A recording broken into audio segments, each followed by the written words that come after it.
Hope everybody is doing good this Friday. Hi, for those of you new, hi, I'm Jeanette from Boricua Sewing and Crafts, and welcome to Embroidery Happy Hour.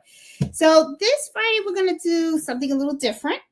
I figured we could just like interact and stuff. So I did some research and I was looking at what are the learning curves of machine embroidery. So I thought that this would be lots of fun for me to mention some of the things that I found. Made myself a little chart here, okay, about the easiest stuff and the hardest stuff.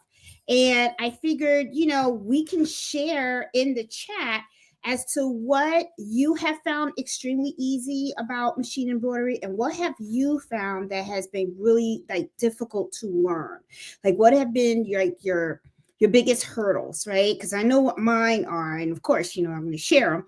So I thought this would be a lot of fun because it could be something that if someone is new out there that is jumping into machine embroidery, they'll know like what are the biggest learning curves that are out there, and also just understand that you're not the only one, right? And everyone learns different, right? Because some of these things that I might mention that are pretty hard to some people might be really easy, and vice versa, right? So it's really really a matter of opinion. But I wanted to do some research and find out what it is that a lot of people out there are finding to be very, very easy, and what are they finding to be extremely, extremely difficult. So let's just get down to it, because as you guys know, at the first hour, what I like to do is I like to cover our topic, and then I like to interact with you guys at 9 o'clock and see what your comments were and all that kind of good stuff, all right? So I also turned on a new feature, so that way all of the comments actually show on the screen as well. So, please share if you agree, you disagree, or is there something that I might not have mentioned that maybe you find, was easy or difficult that, maybe I just didn't come up with. All right. So I'm going to go through my little chart that I made. And what I figured what we'll do is let's start with the good stuff, right? On the happy note. Okay. And talk about the easy things that people find regarding machine embroidery. All right. So I have 2, 3, 4, 5, 6, 7, 8, 9. Okay, I got 10 of each. I got 10 of the easies and 10 of the hards. So let's talk about the easy ones, okay?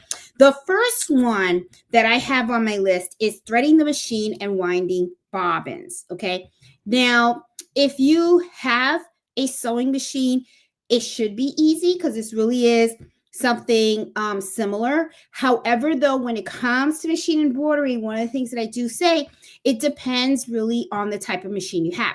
But once you learn how you're supposed to thread your machine the first time and do it right, it's easy peasy, okay? It's just really a matter of learning the machine.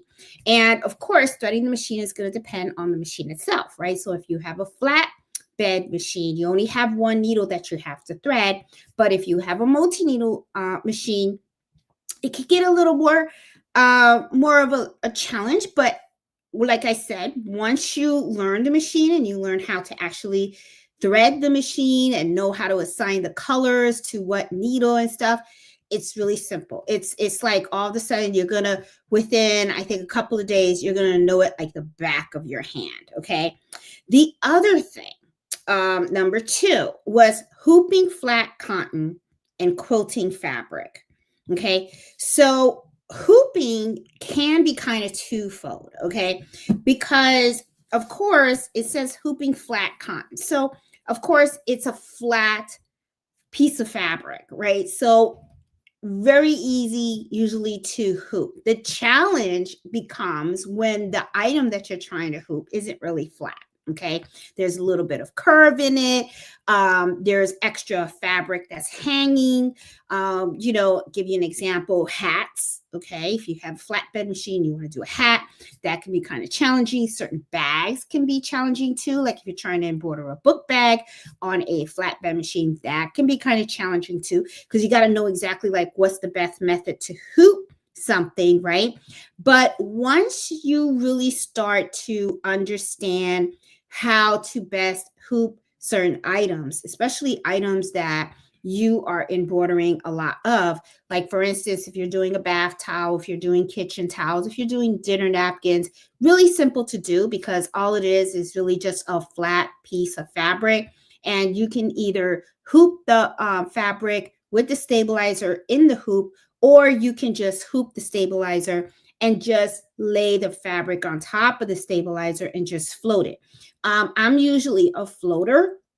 When I first started doing embroidery, I used to actually hoop the item together with the stabilizer all the time. And it could get kind of tricky because what happens is, sometimes the hoop will shift and all that kind of stuff. And then you start hearing from other people about little tricks that they do on how to hold their hoop steady, right? But as you get more experience and you start learning about different ways to hoop products, you start finding out what's the best way that you like to hoop things, right? And then you also have to kind of be careful with how you hoop certain things, because sometimes you can hoop something and then embroider it. When you take the item off, you get something called hoop burn. And hoop burn is when all of a sudden the fabric is kind of like a marking on it, and it's very difficult to get off. Sometimes people can be fortunate and get it off, but sometimes if you have like a really dark color and it starts to it looks like a white coating, sometimes it won't come off and then it kind of like ruin it, right? So if like you're doing something like with velvet, that can give you hoop burn too, depending how tight you actually have the hoop on. So I kind of agree. If you have flat cotton, and notice how they said cotton, it's just quilting fabric. Those types are usually very easy for you to go ahead and embroider because they're not thick fabric. Usually the challenges come when you start looking at different types of textures of different fabrics, because then it can get a little bit complicated. But that's something that you learn as you start to experience this stuff. Now, the third thing that they had here was changing the needles. Now, changing the needles, I think, goes hand in hand with like threading the machine. But changing the needles can get kind of complicated in a way because, there's usually two types of needles in machines. You have the ones that are flat shank, and then you have the ones that are round. The ones that are flat shank are the ones that on top of the needle, they have it's flat. And let me see if I have one handy right away so I can show you. Those are the ones that I use. And of course I don't, but I have them right behind me. Hold on. Let me grab one for you. And then I will show you. Here, let me just look at the old ones that I have. And here's a little tip for you guys, okay? A little tip. These are pill bottles, and I'm sure you probably know somebody that, is probably taking medication, or if you have an old bottle of aspirin, Tylenol, something like that, right? Don't throw these out, because this is what I do. I take my used needles, and you can see I have quite a bit in here, and the used needles, I toss them in here, and then when this is full, I just take the whole thing and then I throw it into the trash. The reason why I do this is because needles are very sharp and pointy, so the last thing you want to do is just take a needle and just throw it in the garbage, because if someone can accidentally prick themselves when they're trying to get the garbage bag closed or something like that. So I'm always conscientious of that, and I don't want anybody to get hurt. So I always use pill bottles to discard all of my needles. So getting back to the different types of needles, you have two types. Now this one, okay, I don't know if you guys can tell, but there is a little flat right there. See how that is flat right there? Okay. And I'm going to turn it around. See how it's flat?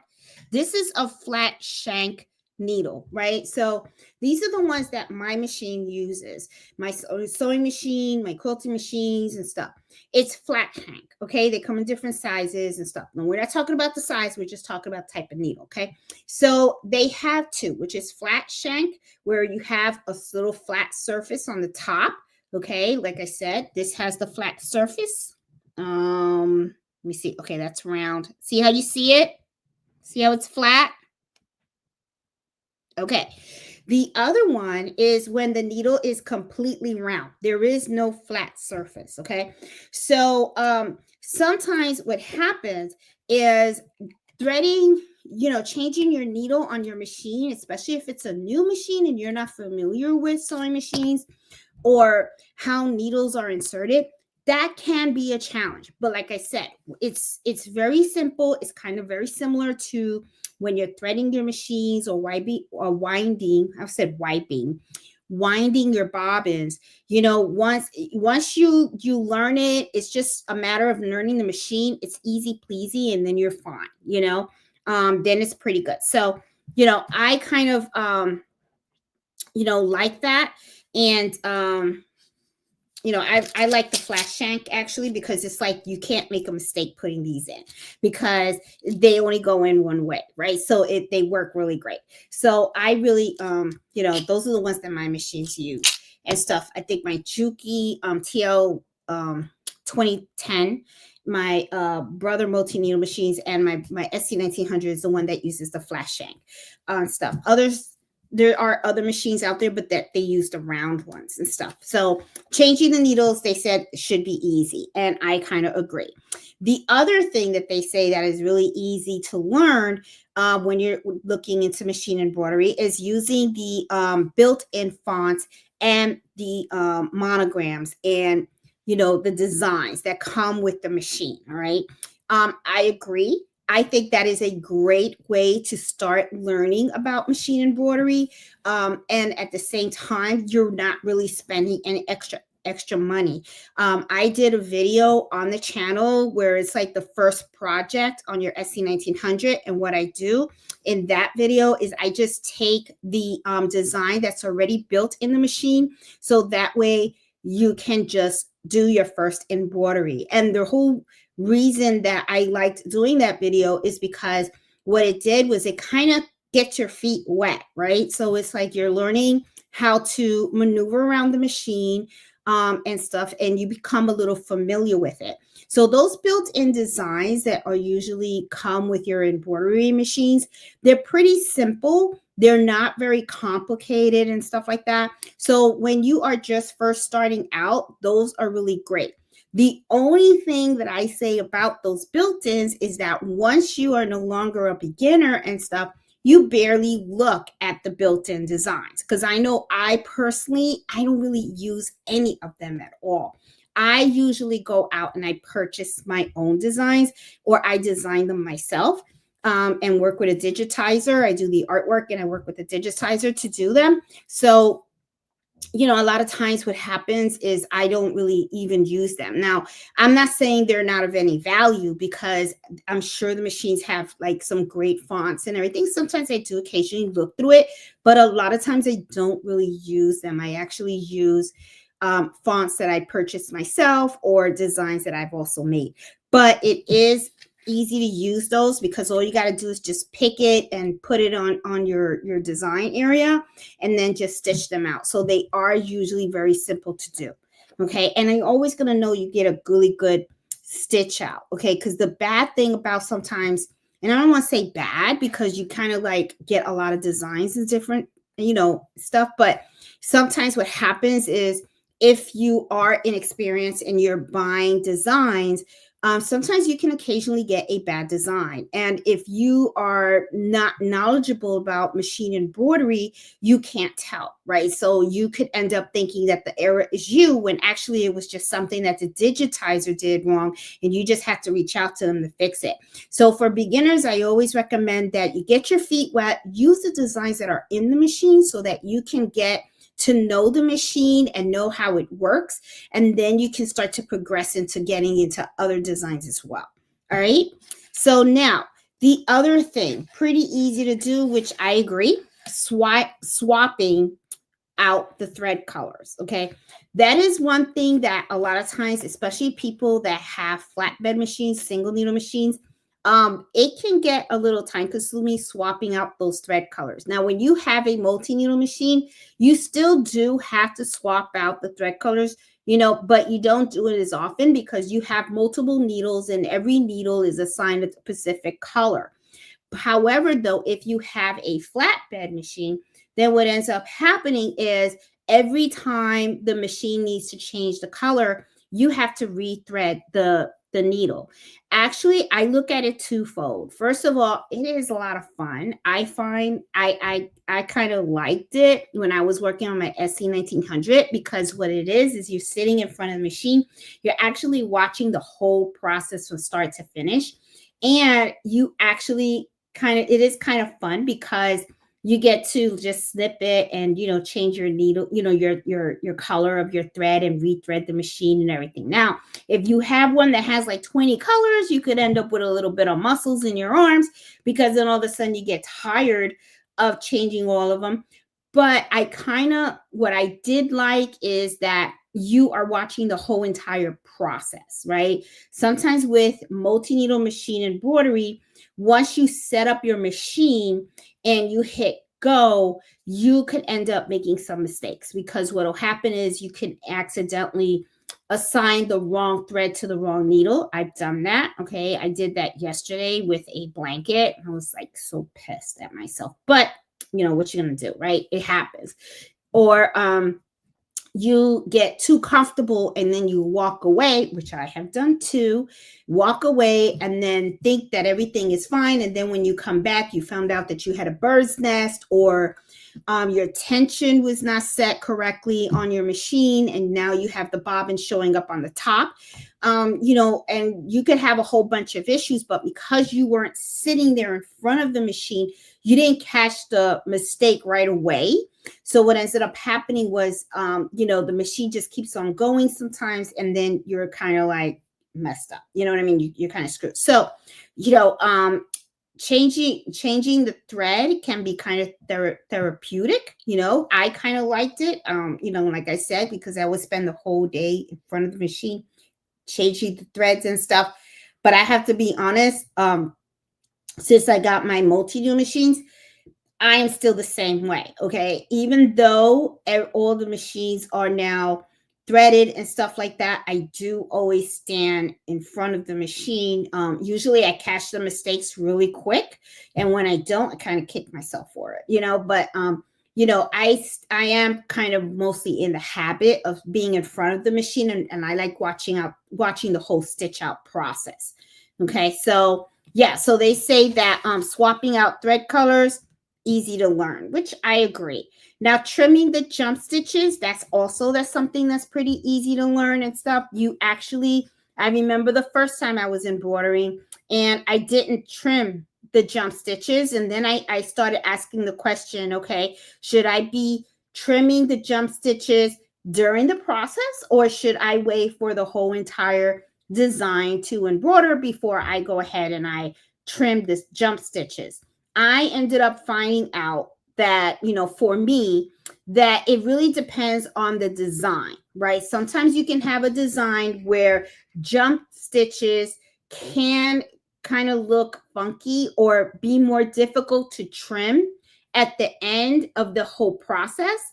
And in those designs, sometimes the best thing to do is to trim those jump stitches as you go, but if you know the design and you know that those jump stitches are going to be underneath and they're not going to cause any issues with the design, then I say you really don't have to just bother with trimming the jump stitches. So that's really something that you learn to do as you get better. And and not all designs are the same either. Okay, so don't think that just because on one particular design you didn't trim the jump stitches and it looked great, and then you go and you put a new design, and then you could find out that you should have trimmed those jump stitches because now they're kind of like weaved into the design, and it's kind of difficult sometimes to cut those jump stitches after the fact. All right, so the other thing, running the machine, just pressing that start and stop button Totally agree with that, because the thing is that, it's just learning the machine, right? And then watching results appear quickly. Okay. They have that down there as that. And I think, I don't really consider that something easy to learn, and the thing is, when you say watching results appear quickly, I'm thinking to myself, well, what happens when you have one of those big fancy designs and you're going to be standing there for a long time? That's not quick to me. All right. And then it says make simple personalized gifts right away. Totally agree. That is one of the things that people really truly gravitate to machine embroidery, is that once you learn the machine and you start learning how to do embroidery, you get like super excited. And then next thing you know, you find out how easy it is to make personalized gifts for friends and family. And that is like pretty cool. And I will tell you, that is something that I really loved about it, because one of the things that I like to do is when I, go out to someone's home for dinner, or, someone had a baby or something like that, I always looked at that as an opportunity to make a fabulous gift. And always, it's always appreciated because it's something really special and it's something that's unique. It's not something that's store bought. A lot of times what happens is people will show up with gift cards, or they'll go to the store and they'll buy something. But when you know machine embroidery, you can actually go to the store, you buy something, but then you can put that underneath your needle, and before you know it, you come back with something that's so super unique that everyone is going to love it. All right. So those were the 10 things that they talked about as the easiest to learn. So my take on what I found when I was doing this research was that it's mostly about learning the machine, right? And depending on the machine that you have, a lot of times I find that no matter what machine you get, there is usually a lot of people out there that is willing to help you learn that specific machine. So, I don't really think that, it should be difficult. There's a lot of YouTube videos out there. There's a lot of Facebook groups. If you buy your machine from a sewing shop, sometimes they give you lessons on how to work the machine as well. And, sometimes they have embroidery clubs and all that kind of stuff. So, but once you learn that machine, it's like you're golden. Okay. So it's just really learning the basics and stuff. And once you have that down pat, then you're going to be okay. So now let's talk about the hardest to learn, because I found that some of these were kind of things that I have discussed in the past, and I was really wondering how you guys feel about this. Okay. So because I was thinking, for a lot of these things that they say here, I'm like, yeah, this is usually when I do YouTube videos and I am showing you guys how to do things. These are some of the things that I actually like to teach you guys, because I do realize that these areas are the most difficult to do. And people really have a hard time grasping this. And sometimes they have such a hard time that you could sometimes find out, or see that sometimes people would be really discouraged and they'll just want to quit, or they just don't want to expand the skill set. They just want to stick with what they know because they just get tired of making the mistakes. Okay. So these, I think you guys are going to really, take a seat back and be like, yep, I know about that. But do know, even if you're new, even though these may be on the difficult side, these are not non-achievable. These are just things that you're going to learn as you start to experience more, on machine embroidery, once you gain more experience and stuff. And I still have issues with a lot of this stuff too. And I have been doing machine embroidery for a couple of years, but it's just something that, everyone struggles with. Okay. Now, let me tell you guys, number one, choosing and using the right stabilizer. that is one thing that was a misconception that I know I myself had, and I learned really quickly that, stabilizer is not just one type. When I first started, I just used a pack of tearaway stabilizer, and then before you know it, I knew that there was something called cutaway. Then I had to learn about sticky stabilizer. Then I had to learn about no-show mesh. Then I had to learn about different weights of stabilizer. So that can be really, really challenging, okay? Because that is something that you're really going to start learning as your experience starts to develop. And the thing is also is that sometimes the experience on what to use when is something that's going to come to you as you start making mistakes, unfortunately, because what will happen is you're probably going to take a piece of fabric, you're going to take some stabilizer, you're going to think that this is going to work. And then when you start to machine embroidery, you're going to find out that maybe the fabric shifted, or sometimes you end up with puckering and stuff. And then you're going to be really pulling out your hair and wondering, what the heck did I do wrong? But that's something that's going to come in time, okay? Because not everything works the same. And there's a reason why there are so many different stabilizers out there. Now, I'm going to tell you something. I am pretty frugal, okay? So I really don't like spending my money on all this stuff, right? So I remember when I first started, I was kind of on the stubborn side, right? Because I was kind of like, cutaway stabilizer? Who needs cutaway stabilizer? Just use any stabilizer. That was my mindset, okay? Because I bought a pack of tearaway stabilizer and I thought, you don't need that.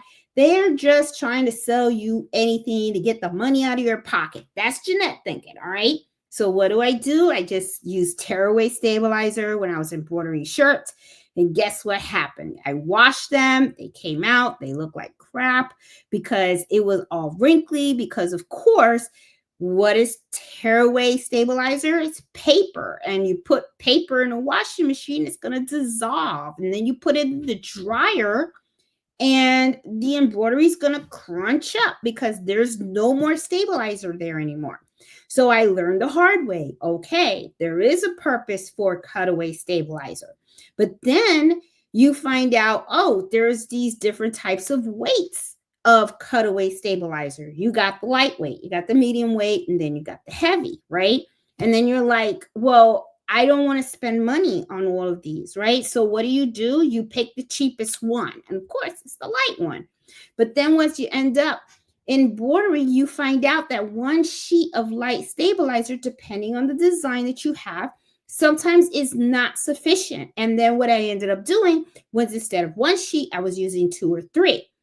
Then hard-headed Jeanette actually learned that maybe buying lightweight stabilizer for heavy designs is not the way to go. There's a reason why they have medium weight and heavyweight cutaway stabilizer, because what it does is that it's kind of like taking 5 sheets of light stabilizer and they compressed it into one, and you ended up spending more money trying to use double up all those sheets of light stabilizer when I could have just used 1 sheet of heavy stabilizer and called it a day. So I kind of had to learn the hard way as to what, how important choosing the right stabilizer was. And of course, it did hurt my pocket because I was being hard-headed thinking, you don't need to buy that. And then in actuality, I found out, yeah, you do. Okay. So it's kind of, funny, but I don't know what your experience, guys, have been with stabilizers, but yeah, that was mine. This is the second one that they said. Hooping tricky fabrics without stretching. If you guys know or have experienced this, because I know I have, is you have to really learn how to properly hoop stretchy fabric, okay? Especially when it comes to shirts, like t-shirts and stuff. When you look at t-shirts, you can actually stretch this stuff, all right? I have been embroidering for quite some time, and I will tell you, in the beginning, the biggest mistakes that I was making was when I was taking shirts, hooping them, and then I was pulling the fabric on the sides, stretching that fabric out till it was really taut. And then I was like, okay, I'm good. Now I can go embroider it. Well, you know what? I went to embroider it, but I was like, Jeanette, it's stitchy fabric. You need to let the fabric relax in the hoop so that it can stitch properly. Because then when I took it out of the hoop, guess what? Stretchy fabric, once you stretch it out like this and then it's released, it stretches back. And if it stretches back, your embroidery may not look right. Okay. So, and it's not going to look good after they wash it and all that kind of stuff. So, you have to really know how to properly hoop your items. Okay. There are some fabrics that you can pull, and then there are other fabrics that you don't pull. Maybe what you need to do is just make sure it lays straight. And sometimes don't double hoop it. Maybe what you need to do is to just float it and stuff like that. So I kind of had to learn how to properly hoop certain types of fabric, because this is the thing. You just don't want to hoop things and embroider them. I always tell folks, think about the longevity. Okay, I'm probably saying that word wrong, but make it last. Okay, that's what I'm trying to say. All right, you want something that's going to last. You don't want it to just look nice when you first take it out. Know how people are going to use it. Understand they're going to wash it. They're going to dry it. They're going to wear it multiple times. You want that embroidery to always look nice and crisp. And so you have to make sure you understand the behavior of that fabric and how it is going to react to the embroidery that you're going to put on it. So super important.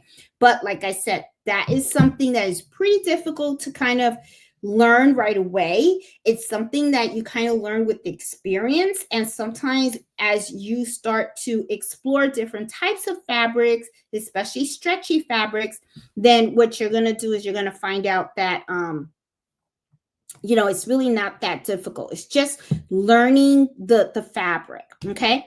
Now here's the third one that they said is the most difficult. And I totally agree as well.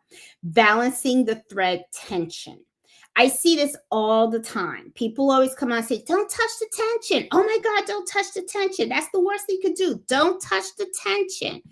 And I'm a total opposite of that. My belief is very different. Okay. You got to understand tension. You have to. When the machine first arrives at your house, I guarantee you they set that tension for you and it's embroidering great. Got it. And you are going ahead and you are embroidering and you're loving all your designs. Eventually, the moment will come that you are going to have to adjust the tension. Okay. You may have dropped your bobbin case and the tension got messed up in the bobbin case, or maybe you ran the machine so much and before you know it, you see the bobbin thread showing up on the top. You have to learn it. I know that it can be difficult. I know people get scared. They don't want to touch. They don't want to take the screw of their bobbin case, and they don't want to mess with it. They don't want to mess with their top tension and all that kind of stuff. Learn. You have to learn. Okay. I mean, and if you are so afraid that you feel like you're going to mess up the machine, my advice is that when you take your machine in for servicing, ask the technician to sit down with you and teach you how to adjust your tension. Because I see it all the time on a bunch of Facebook groups. People come out and say, don't touch the tension. You're going to ruin that. You should never have to touch the tension. And my response to that is, there will be a moment that you will have to touch that tension. You're going to have to understand it, because if not, it's going to cost you money. Because one of the things that I see people do all the time is when their tension is off, they pack the machine up and then they take it to the sewing shop and they say, hey, I need to get it repaired. Well, you know what? Every time you go to get that machine repaired, it's costing you money. Okay, that's money coming out of your pocket. So you don't want to be spending money like that. So if you understand how tension works, okay, you would be able to make the proper adjustments yourself. It is not an easy thing to do because it is a tug of war between the threads on the top and your bobbin thread. But once you understand the concept and you understand your machine and you know about, what a good tension is versus a bad one, then and how to do the adjustments, then you're golden. You're gonna be fine. You know what I'm saying? A lot of times people don't like tension touching it because they think they're gonna break the machine. But I always say you should really, really, when you see that your tension is off, don't look at that as an opportunity of you trying to fix that yourself so that you get to learn your machine a little bit better. But that is something that a lot of people have difficulty with. I do know that. The other one that they talked about was the correct design, placement, and alignment. That is something a lot of people struggle with. Okay. They want a design to be in a specific section of your fabric. And then sometimes it's like they got it too high, too low, too much to the left, too much to the right. I usually explain in the videos, the tutorials that I have on the channel where I talk about how I always like to print out my design and it shows the alignment. Okay. You have like a little X drawing and you should always make sure that you are right at that middle. Okay. So I always like to use when I'm using my multi-needle machine, it has a feature called the snowman.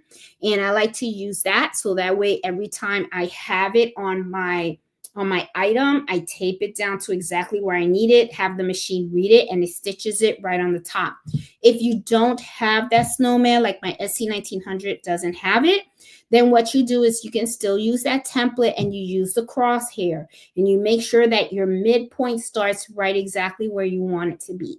I'm a true believer of templates. I think that if people took the time to actually print out their templates and tape it to the item and then hoop it and then align the machine with that template on the item, I feel like right there, 95% of the time, you're going to hit the mark.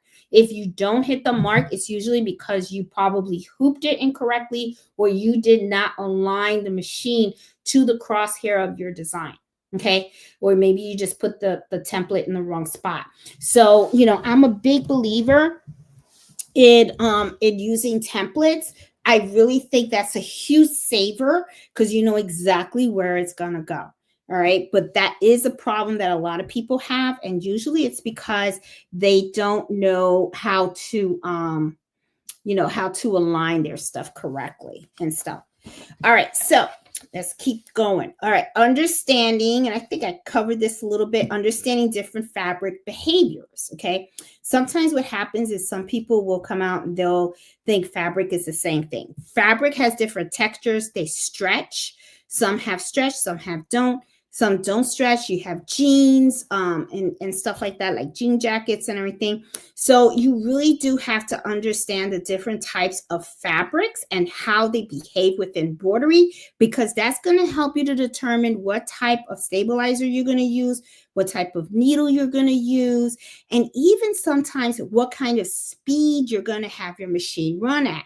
A lot of times people make the mistake that they think that because their machine goes 50, 2,000, 5,000 stitches per minute, that that's how they should be embroidering. And I say no, because sometimes what that will do is it can really deter the quality of the embroidery, of the embroidery design. So you want to make sure that you understand your fabric, okay? Because that is going to help you determine all the things that you're going to, that you're going to need, that you're going to have to do to make sure that you come up with a really nice, crisp design at the end of the embroidery. The other thing, which I totally agree as well, digitizing and editing embroidery files. I am not a digitizer. Okay. I am a machinist. I don't want to digitize. I don't have much of an interest in it, but even though I'm a machinist, I do have to at least know the little basics, okay? Because like it or not, even if you are working with digitizers and even if you're buying designs and stuff, you still have to understand the basics because there are going to be moments where you have to make small modifications to the designs that you have. You might have to cut a jump stitch and take that out of the design. You may want to only use half of the design. Like maybe you have a design that has some wording and it has a particular picture, and the customer says, I don't want the wording, I just want the picture. And I want you to put the picture together with another picture. You have to learn how to do that. Okay. So that's when embroidery software kind of comes in. And there's a lot of different types of embroidery software out there. And it's so important. As you guys have heard me say it in the past, that just like you get the machine that you really feel comfortable with, you have to do that with embroidery software as well. Because if you don't, then what's going to happen is you're just going to end up really, really confused. So as your knowledge starts to grow about machine embroidery, you are going to at least learn the basics. You don't have to be a professional digitizer, but you at least have to know some basics about digitizing and learning your digitizing software. And that is sometimes difficult for a lot of people, but like I said, it's something that's going to take a lot of time. Now, the other one, okay, I'm jumping down. It says troubleshooting the thread, bird's nest, skips, and breaks. Okay.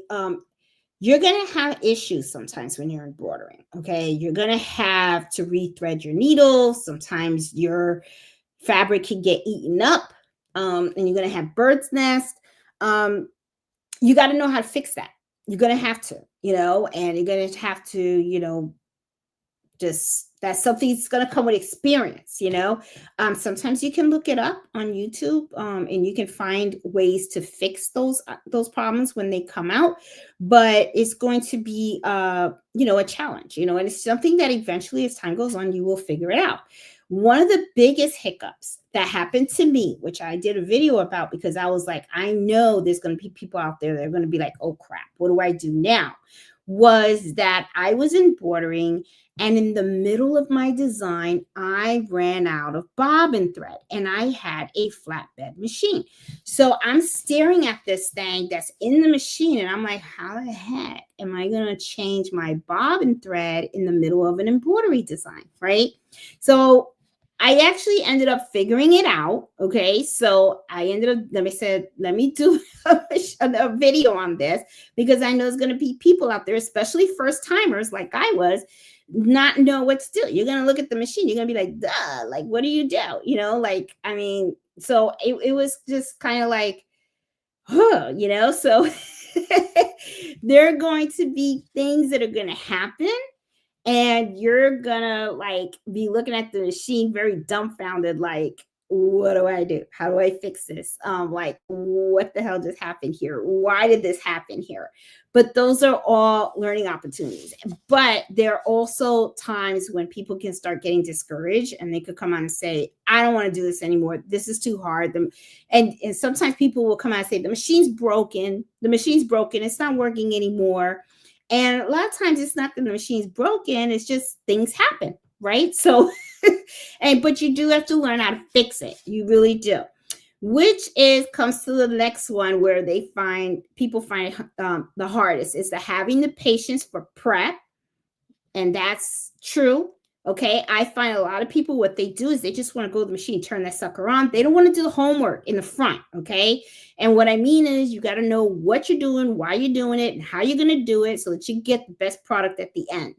So the prepping is so important. And one of the things that I actually even tell people is if you're not going to take the time to hoop your item correctly, you might as well call it a day. Because as soon as you stick that sucker in the machine, it is not going to come out right, So it's something that is like prepping. You got to have the patience for it. Mistakes, you got to have the patience for it. You got to know it's going to happen, especially if you're new, because there's going to be so many things. Now, even when mistakes happen, I have most of them. Okay. It's very seldom that I have a new mistake. But a lot of times when I see that the machine hiccups and stuff, I know exactly how to tackle it because been there, done that. I mean, I've been broadering for so many years that when I have a bird's nest, not a problem. I know exactly how to fix that. I know why it happened. And I just do what I got to do, fix it and stuff like that, and keep it going. If I run out of bobbin thread in the middle of a project and I'm on my flatbed machine, I know exactly how to fix that too. Not a problem. Got a problem with my tension? All right, no issue. Got that, you know? So there's just so many different things, okay? And then professional finishing techniques, okay? How do you actually like finish the whole embroidery? Like sometimes people don't they don't know how they finish the embroidery and they won't cut the tiny jump stitches. And a lot of times customers really don't like those jump stitches. I gotta tell you. So you gotta make sure you buy the proper tools so that you can have the opportunity to go ahead and cut those jump stitches. Um, and you got to make sure that your embroidery looks fresh and clean and stuff like that. Because remember, it represents you. All right. So I found that as, yep. So I got to tell you, this whole list of the hardest to learn, I kind of agree with a lot of it. The last one, I know a lot of you guys are going to be shaking your head regarding the business size, the pricing, the customers, and the turnaround. Very difficult for people to learn and determine that, especially when you're first starting out. It's something that's going to come with your experience. I still see people that have been embroidering for a while and they still struggle with pricing. Pricing is, to me, is usually the most hardest because what happens is it's pricing the business size to me in total is something that is kind of personal to you, right? So what ends up happening is you have a lot of folks that sometimes talk to each other, but they're not in the same situation. Sometimes they're not even in the same states. They're in different parts of the world. Sometimes they don't even do the same stuff. And then they ask each other about pricing and all that stuff. Now, I'm not saying you shouldn't be going out asking for advice, but what I am saying is that no situations are the same. There are different ways that you can run an embroidery business and be profitable. The thing is, you have to find what's going to work for you. And sometimes what works for one person may not work for you. Sometimes some people, what they like to do is they just like to embroider and sell products, right? I'm kind of on a different scale. I do that, but I am more of a custom embroider type of gal. Okay. I like to work on very unique products. So I am more of a customer base. So I have customers come with me, they have their logos or they have a particular gift that they have in mind that they need embroidered or something like that.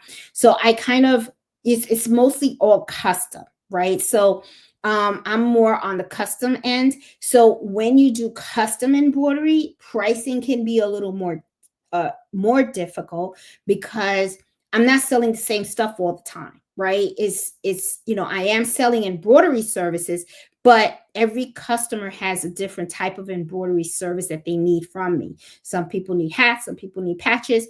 Not all two designs are the same. So it can really get difficult on how I calculate the pricing and all that kind of stuff. So it's very, very, very custom. So what I do sometimes is not something that a lot of people like to do because they look at it as, wow, that's a lot more work.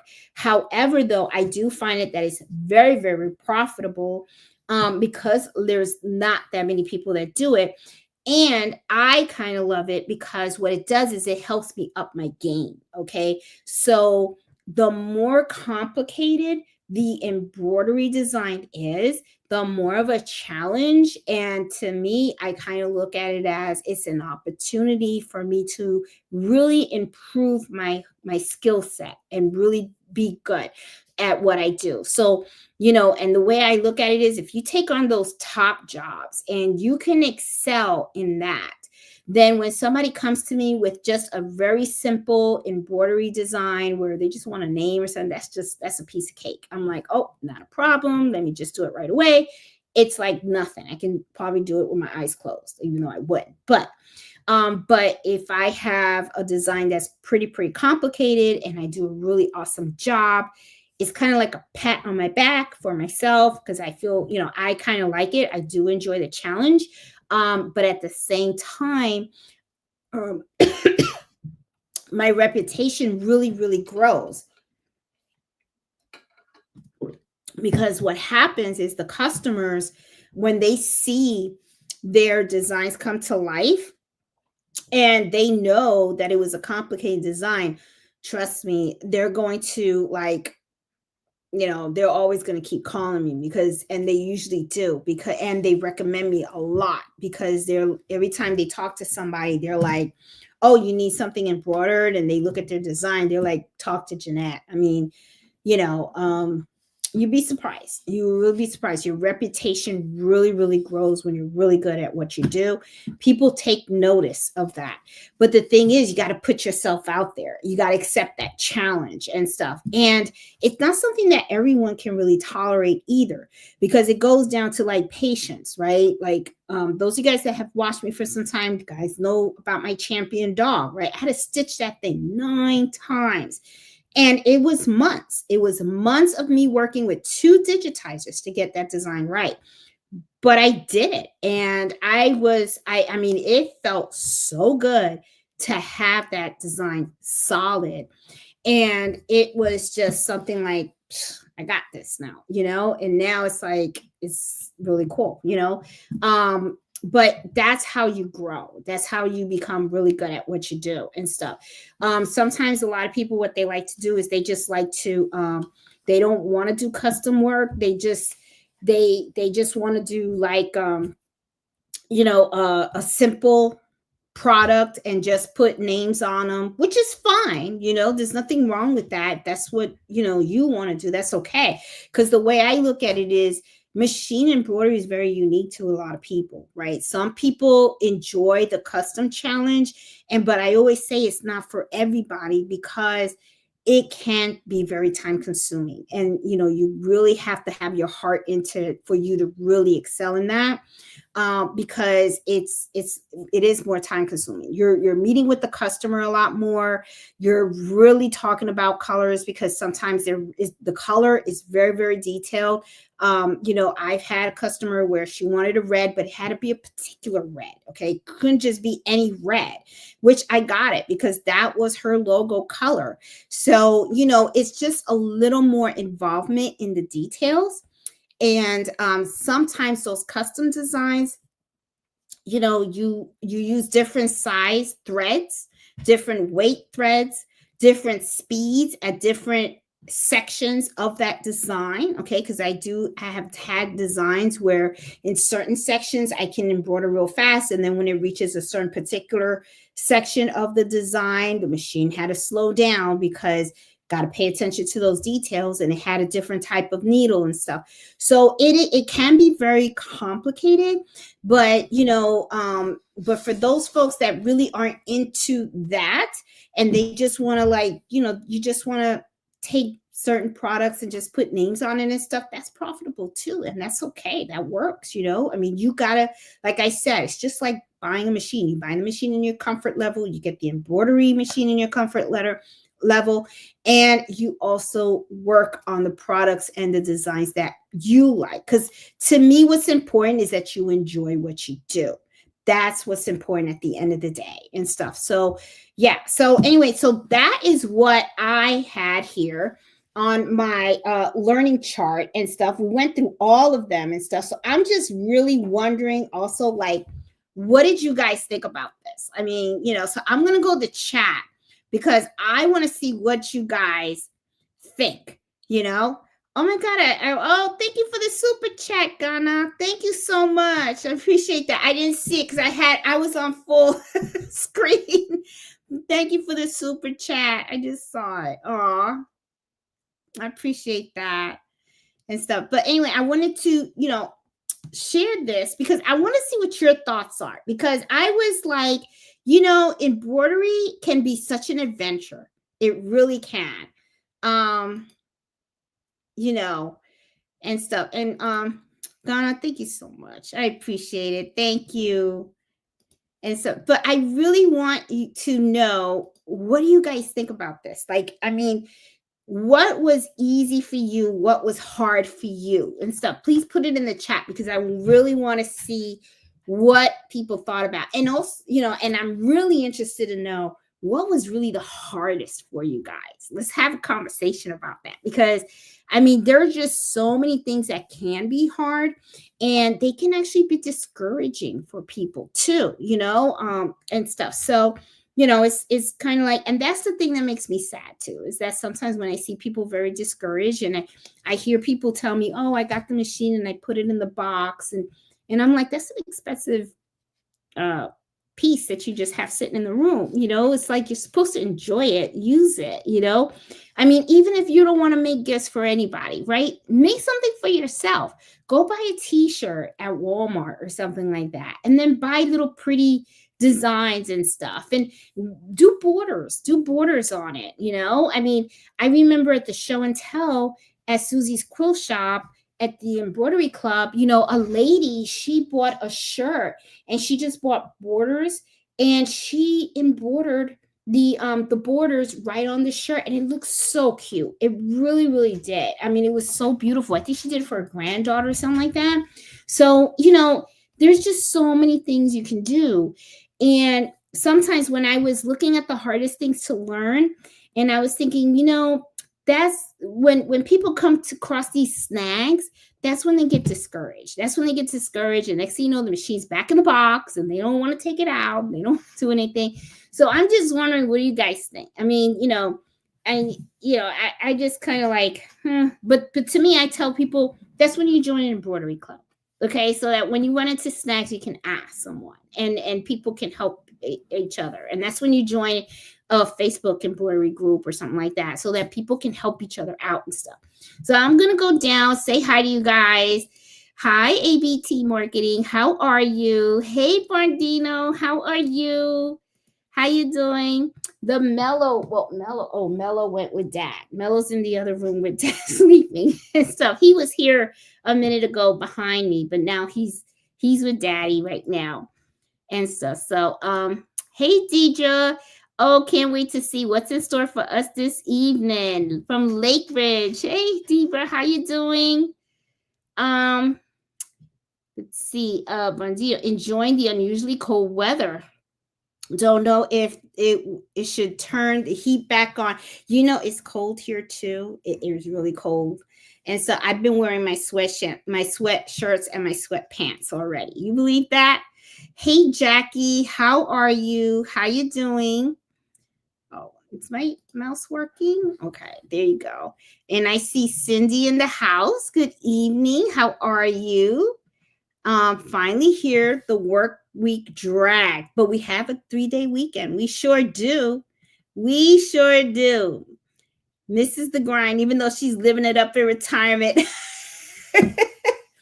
I am going to tell you guys a little secret though. Kind of miss working. I really kind of do. I kind of miss working. But I will tell you, I've been kind of working a little bit kind of hard at home because I have been working a lot on my Etsy shop. I'm coming up with new designs and stuff. So right now I have several designs for kitchen towels that I created.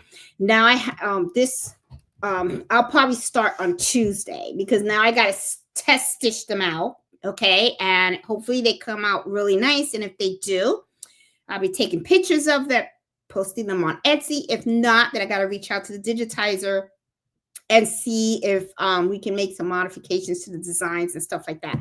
So I've been trying to work on getting the Etsy shop because I want to put some new products out there. So I've been kind of working and stuff, but I'm working at the stuff that I like doing. So it's not that bad. And so, hey, Iris, how are you? How you doing? Hey, Jenny, how are you? Allison, how you doing? Yes, long weekend. Cynthia, how are you? Hey, Emma, how you doing? Oh, Bernardino said floating is really easy. Thought it was going to be harder than regular hooping, but it's actually easier for me. And you know what? I kind of thought that too. I did, because when you first start doing embroidery, right, you like thinking, okay, I got to hoop the fabric and the stabilizer, right? But then when you start learning floating, it's like just, you don't have to really worry too much about the stabilizer, because you can just smack the stabilizer in the hoop and you got it. And then all you have to do is just lay the fabric on the hoop the way it's supposed to be. And yes, I agree. Once you learn the concept of floating, you end up floating everything. I know I do. I'm a floater. I love floating my items. Okay. So when it comes to the single needle machine, I love floating everything. I think it works. I think it's awesome and stuff. Applause the rolls of the cards. Cheers for all of you, Jeanette. Oh, thank you, Cindy. Happy birthday. Oh, whose birthday is it? Did I miss that? I guess I missed it. I missed it. Somebody's birthday. Hey, Iris. Hey, Sarah. How are you? How you doing? Okay, I see. Hey, Robin. How are you? Hey, Miss Parker. How you doing? Hey, Marlene. How are you? We'll be listening. Daughter's on the way to drop off grandson. So excited. Miss him so much. Aw. I'm telling you, I don't have any grandkids yet, so I don't know, but everybody tells me the grandkids is like so much fun, but yeah, maybe one day. I don't know. Cardio's kind of slow on that. He's picky. Well, but you know what? If you're talking about for the rest of your life, you need to be picky, so he can take his time, Let's see. Here is, I used to hoop also, but I never liked how it gave hoop burn. Yes. And that is the other thing too. Once you float, you end up finding out that that's one way to prevent the hoop burn. I didn't know about hoop burn until I had to hoop velvet, and I put velvet inside, and then I did it real tight, and then when I finished the embroidery, it came out really nice. Unhooped it, and I ended up with hoop burn on the velvet, and I was like, oh, so it was like something I couldn't use because I could not get rid of the hoop burn. I just couldn't. So I was just like so pissed, But yeah, hoop burn is real. It is real, and you'll know when it happens to you. That's for sure.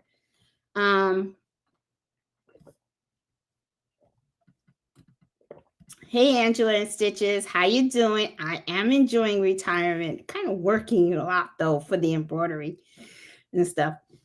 I float, but use my machine basting box 95% of the time. Yeah, everybody loves to float.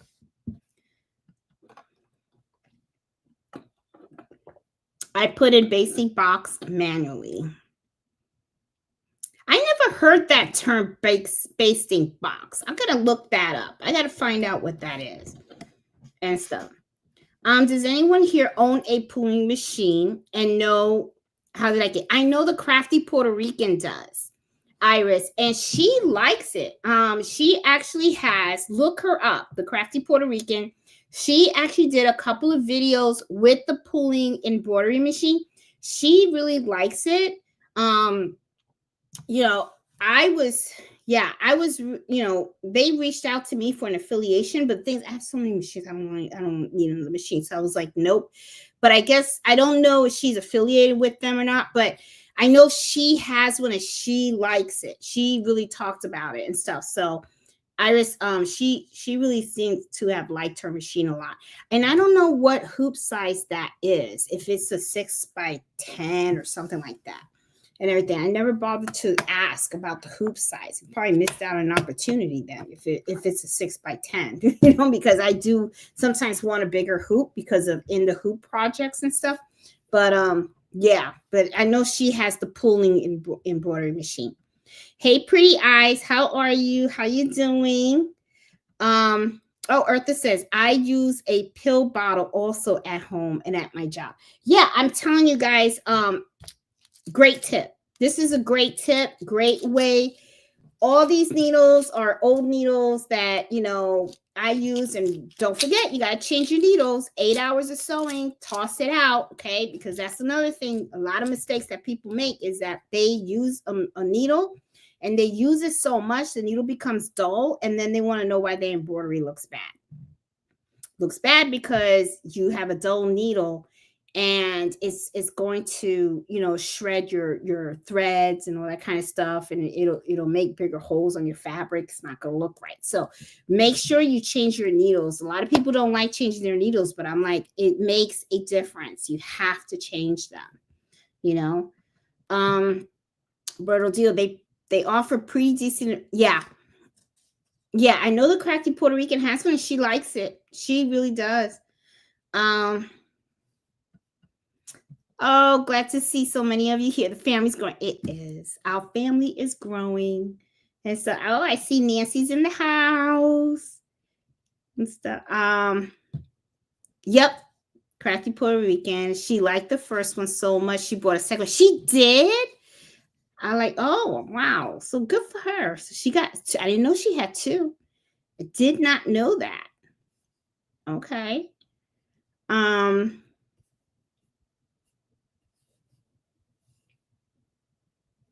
Let's see. Another good reason to consider. I guess everybody's looking at those pulling machines. Oh, is your mother doing okay?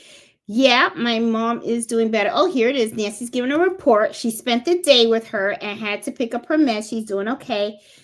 But the meds are very confusing. Yeah. Yeah, I hope she figures it out, because yeah, so my mom, for those of you guys that don't watch Nancy in the morning and don't know, my mom has been a little bit on the ill side. She's been getting a lot of asthma attacks and stuff, and she was hospitalized last week.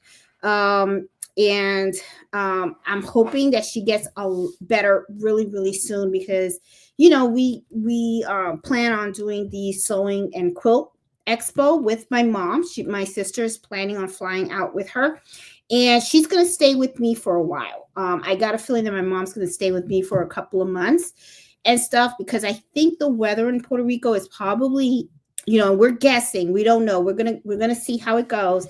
But I think the weather in Puerto Rico is probably triggering her asthma attacks. We're not sure.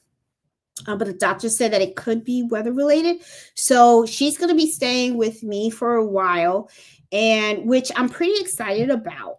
You know, so as you guys know, I was working on my sewing room. So I am going to have to redo my sewing room, because what I want to do now is I want to get all my stuff out of the sewing room, and I want my mom to have her own room in my house, so that way she can feel really comfortable and have her privacy and all that kind of stuff and everything while she's with me. So this month I'm going to try to work really, really hard to get everything situated before my mom comes.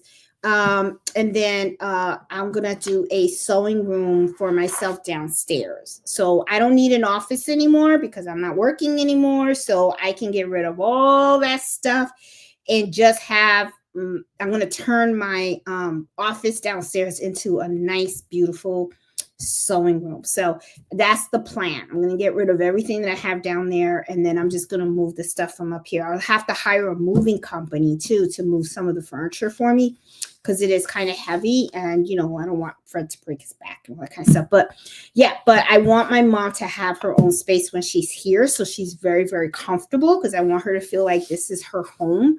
So I'm pretty excited. I'm excited, you know, because I'm already thinking, I could take her to bingo, and I can go to the movies with her, and we can go out to eat and go take walks and all this stuff. I'll spend more quality time with her and stuff. So she is getting better. She is getting better. Yeah. So hopefully she gets better. Let's see. But thanks for everybody for asking and stuff. But yeah, so me and Nancy have our hands full and stuff, but I'm really hoping that when she comes here, I can give Nancy a break and stuff, so that way, you know, she can, you know, just because unfortunately Nancy's taking a lot of this on, and it's not fair, you know. So now that I'm retired, I can really step in and help. So that's what I'm hoping for and stuff. Hey, Nakata, how are you? How you doing? Each time I get a new machine, I use the machine font and add the date on to the built-in design. It hangs on my bulletin board for a quick reference. Oh, okay. I don't use my fonts on my machines at all. I should, and I don't. Hey, Bob, how are you? How you doing? So much faster to change colors on a flatbed. It is. Oh, my goodness. Thank you, Margot, for the super chat. I appreciate it. Thank you so much. Aw, thank you. Hey, McFake, how are you? How you doing? Hey, Joyce, how are you? I see Peggy in the house too. And I too enjoy changing the thread colors. It's seeing the design come to life. Cindy, you're so right. It does. It shows the design coming to life and everything. And I do think that's fun. And you know what's really funny? I don't know how you guys did it, but in the very beginning, when you get a design, right, it's like you feel like you got to use the color that the design tells you to use, right? But then as you start to embroider more and more, you're like, oh, I don't have to use red. I want to use blue for this part of the design. And you start to switch up and you kind of like start to really start customizing the designs the way you want them to be. And then it ends up being a lot of fun. But I kind of really like the way you put it, that it is seeing the design come to life, because it is. It really is. And it's kind of really fun. It is. Jump stitches are a digitizing era, even on flatbeds. Well, Bob, not all machines. This is the other thing too. Not all machines cut jump stitches. I know the brand new SC2000 does. I haven't seen it in action though, but I know my SC1900 does not cut jump stitches at all. So, the digitizer can, in fact, do that. And you are right on that. They could take the time to actually probably put a thread stop in there and then have the machine cut it and then continue on to the other spot. But I do notice something. See, and I don't know if this is a digitizing thing, so I can't really know for sure. But I know that I have one design, right? I can have one design, do it on my SC1900. I'll have the jump stitches, take that same exact design, put it on my 6-needle machine, and it cuts the jump stitches. So I don't know. Sometimes I wonder is it the digitizer or is it the machine? I don't know. Sometimes, that's just something that sometimes think. I'm not sure because I'm not a digitizer, so I don't know. Or either a choice or an error. Yeah, and I sometimes I still think sometimes it could be the machine itself too, and stuff. So let's see. This machine is comparable with the Jamino. Everybody is talking about these pulling machines. I guess the pulling machines are stepping up in the market. Everybody's loving it and stuff. Hey, Sarah, I love all the info you share with everyone. I've learned from your videos more than from the sellers. Oh, thank you, Sarah. Well, honestly, this is really kind of like why I like doing these videos, because I do like to teach people. And sometimes it's like, especially if, like on my channel, I like to always do videos, not of the same thing all the time. I always like to put something different. So sometimes it's like I'll have a whole bunch of orders, but if I'm already embroidering like, a logo on the left chest, a left chest logo, I'm not going to do 20 videos of that, because my whole thing is I like to teach people, how do you hoop it? How do you measure it? How do I do it? And then that's it. Because that way you have that one video to go to, and then you know exactly how I do things step by step, like, handkerchiefs and all that kind of stuff and everything. I don't like repeats.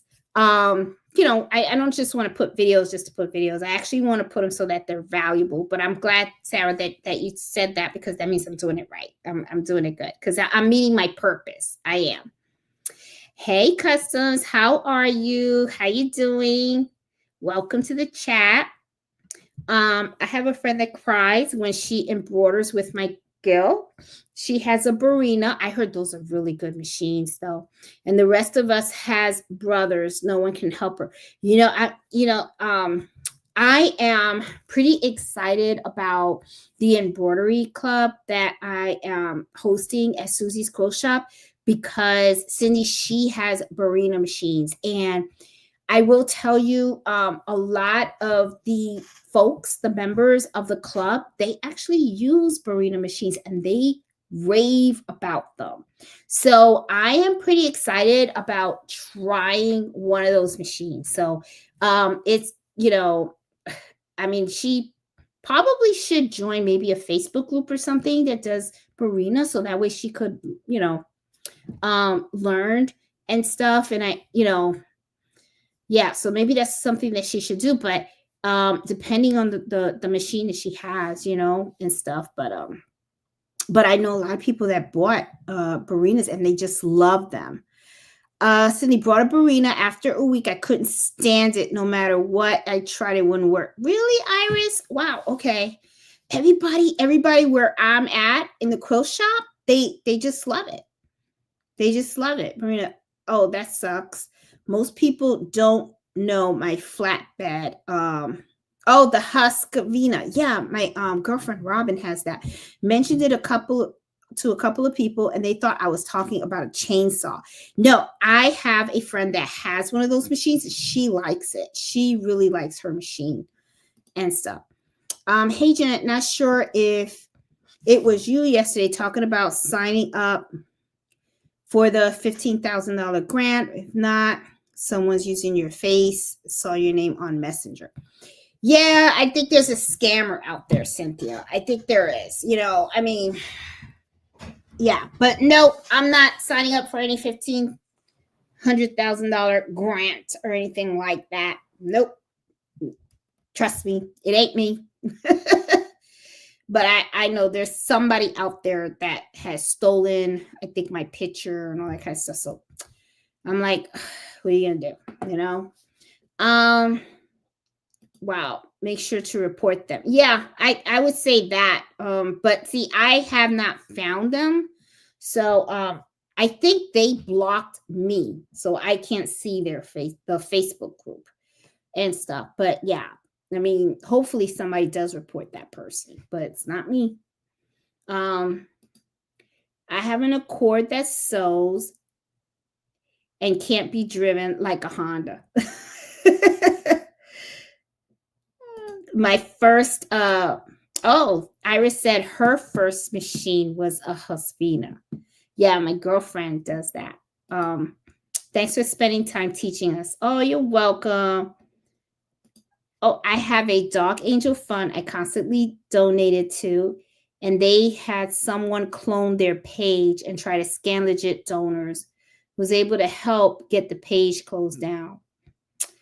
Yeah, I mean, it's a shame, because, let me tell you, this is something that, that's why I really do, guys, the Facebook group, I watch that like a hawk. I really, truly do. And you guys have no idea how every night I have to spend a good amount of time and I'm checking the members. And sometimes what I'm noticing is that there'll be like a member that will join our Facebook group and the account is like brand new. It's only like a week old or a couple of months old or something like that, right?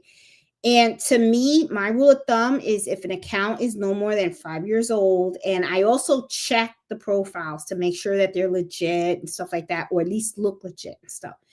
And then if they're not, if I have any kind of feeling about it, I just take them out of the group, because the way I look at it is I don't care about the number, okay, of members in our embroidery group. What I care about is the quality of the folks in there, right? And I am always afraid, of scammers and stuff like that, which is why when it comes to digitizing, a lot of times people reach out and they say, hey, do you know someone who can digitize and all that kind of stuff? Well, usually what I will do is I will tell people, look on the Facebook group and go under, let me I'm going to plug this in because I don't want my laptop to die on me. I tell people go under the guide section of our Facebook group. Those are digitizers that I personally have worked with. So I know that they are good at what they do and they're not scammers. They're not going to take your money and all that kind of stuff and everything. So I have seen where some people, like, they're looking for digitizers, and then all these people that part of the group but never said anything, never shared any information or anything, but all of a sudden all these digitizers pop out.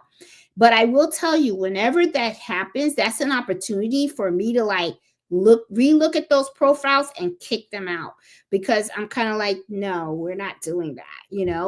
I like to screen my digitizers. I like to test them out. I like to make sure that they're legit, that they're actually not just creating the products, but that there is good quality, okay, and that they're reasonably priced. You got to be careful with some of these digitizers too.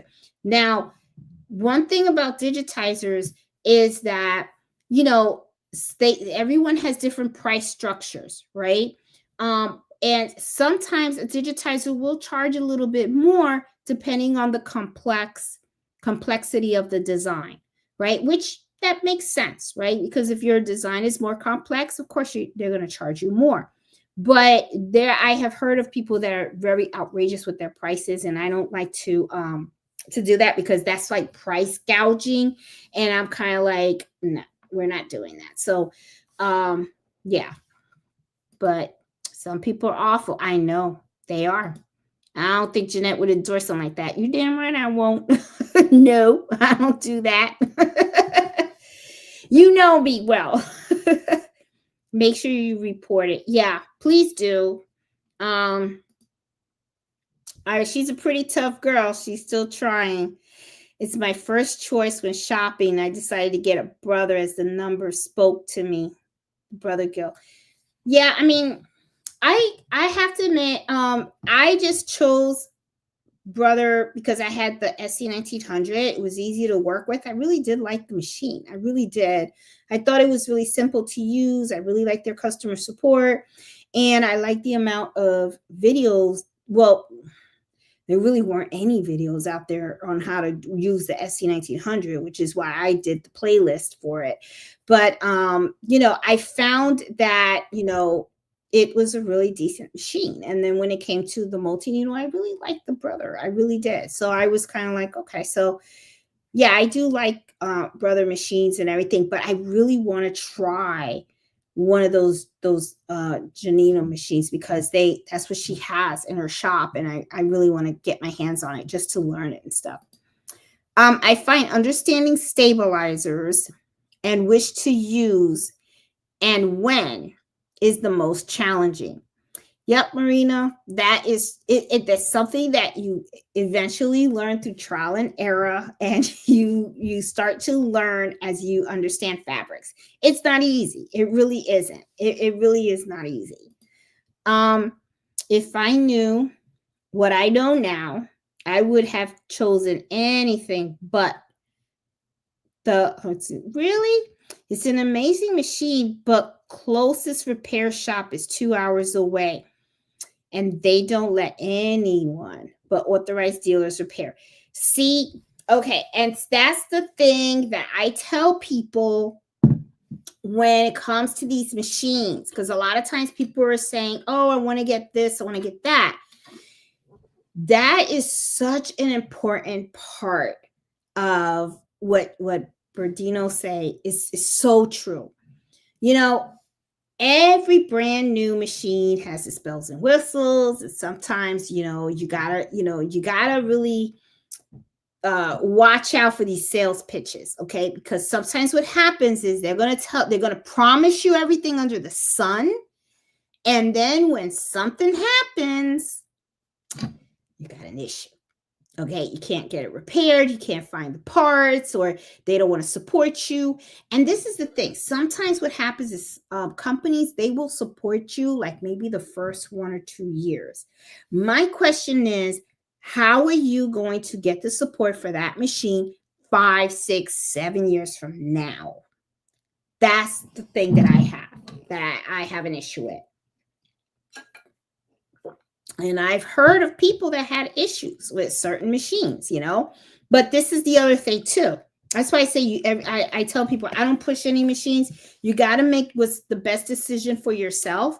The thing is too is that sometimes also when you hear people complain about the machine, you got to be careful with that too, because sometimes it's not the machine. Sometimes the people don't understand the machine.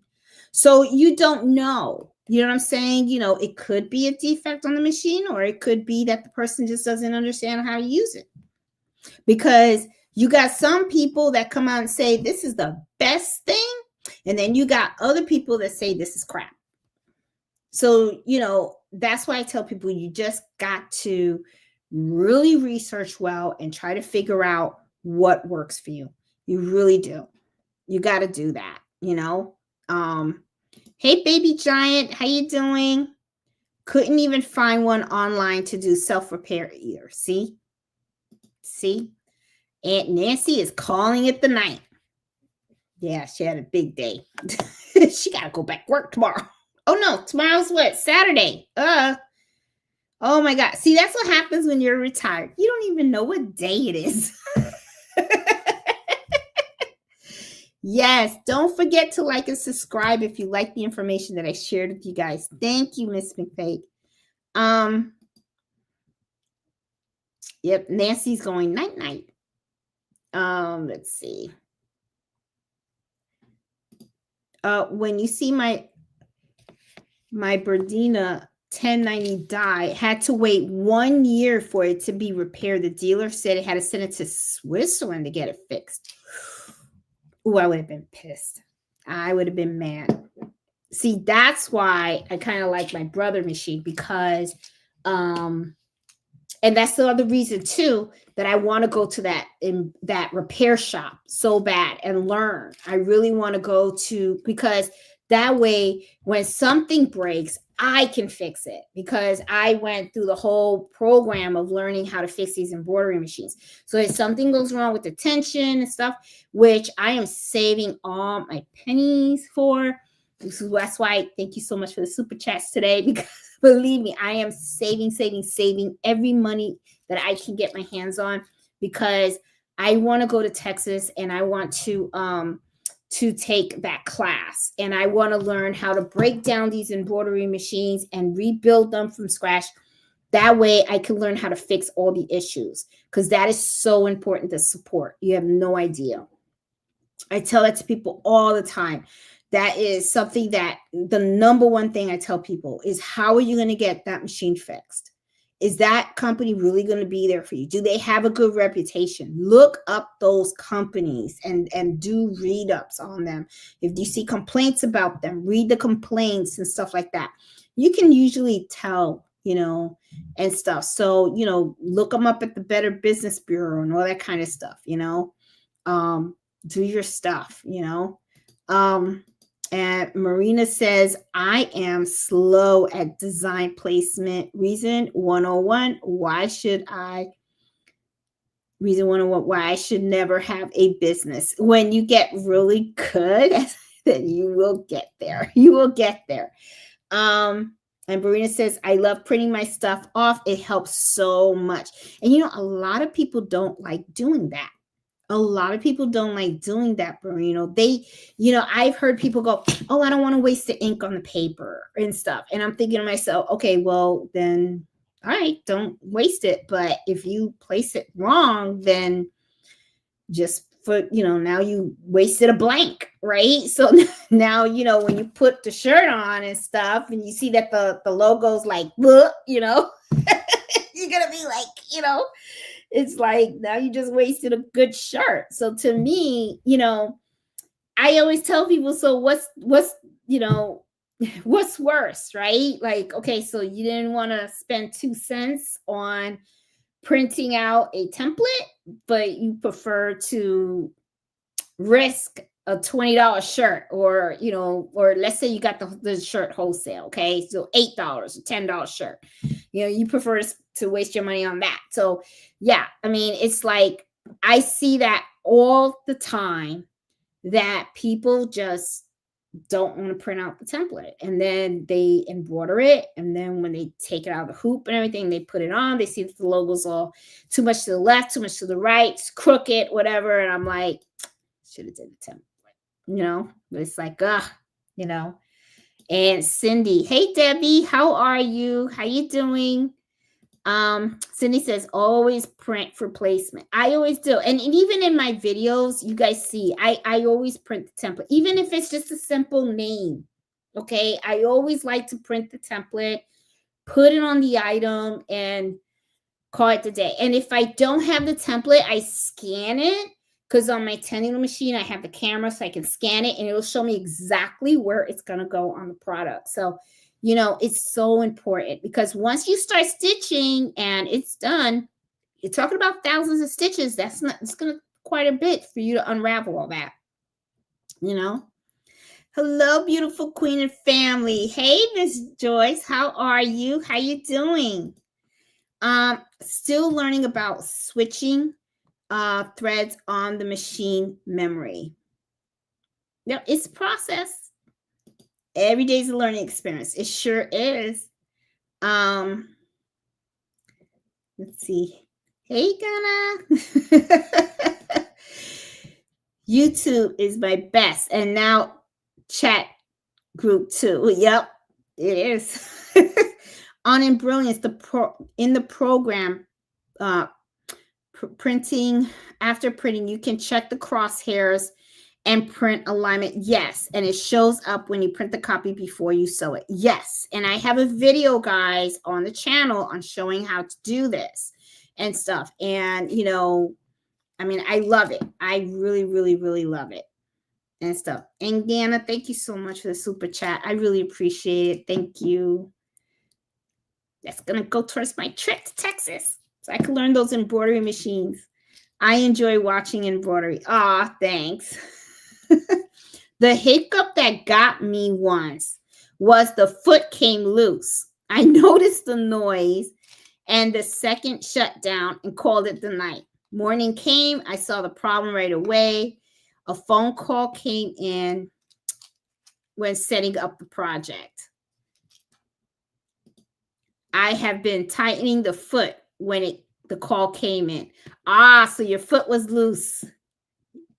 Footloose. Didn't they have a movie like that or something with Kevin Bacon, Footloose, something like that? So you had a footloose. Hey, Nevelyn, how you doing? How are you?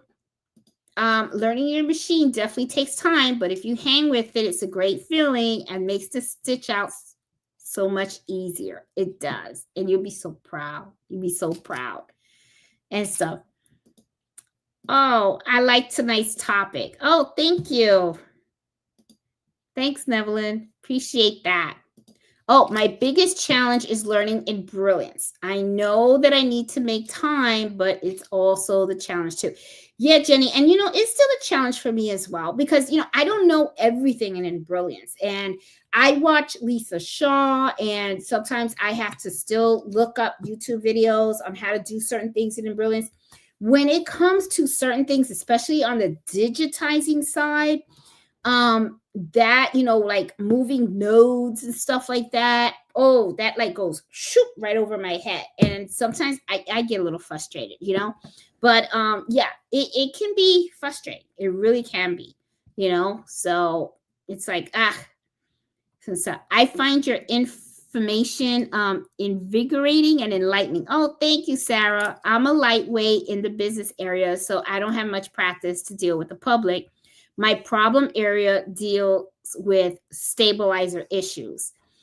Yeah, and it's going to come to you, Sarah. It will come to you. Trust me. Trust me. And, I sometimes do occasionally come up, people come to me with certain fabrics and I'm like, okay, how am I going to stabilize this? Like, what should I do and stuff? The other thing, here's a little tip for you guys.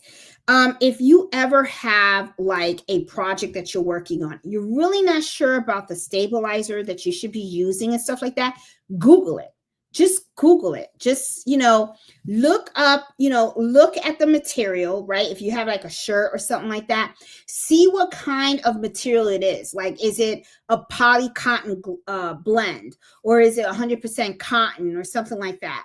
Or, just type in the number of the shirt. Is it a Gildan or a Kelabam, Bella canvas or something like that? Type it in, and then, say what's the best stabilizer for these type of shirts.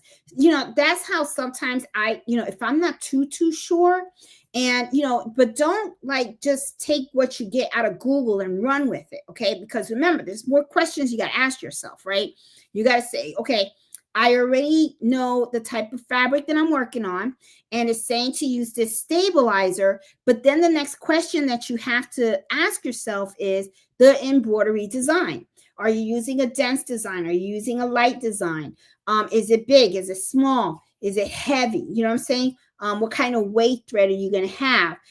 So you need to really focus on all those things, right? Because you got to remember, your thread, your needle, your stabilizer, the fabrics all got to work together. Okay, it's all got to work together and stuff. So as time goes on, you're going to get better, And another thing that I always say too is, if you have thin fabric and you have an embroidery design, you're really not too sure about the stabilizer, and you think that it might be not enough. Nothing wrong with using 2 sheets. I use 2 sheets all the time. I kind of actually use that as a standard for me. I take 2 sheets of stabilizer when it comes to certain logos. However, though, if it's a logo that is like so super light, 1 sheet is fine. 1 sheet is fine. But the way I look at it is, I'll use 2 sheets if I'm not too sure, just to make sure that it comes out good. Because like I said, you don't just want it to come out nice from the machine. You want to make sure that when the person uses the item, they can use it repetitively. You want to make sure that they can go ahead and wash it, and they can dry it, and it always comes out looking good.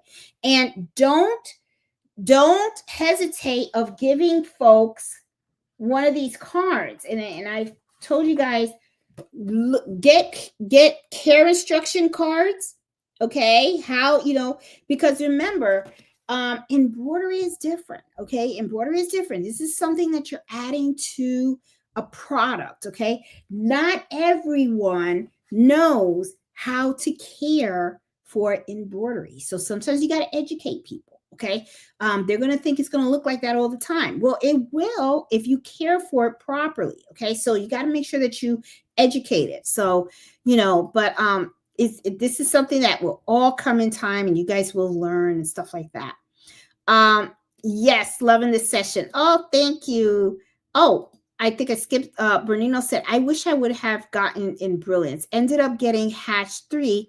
It's nice, but seems everyone used in Brilliance. I looked at Hash 3, but to me, it just felt a little complicated for me.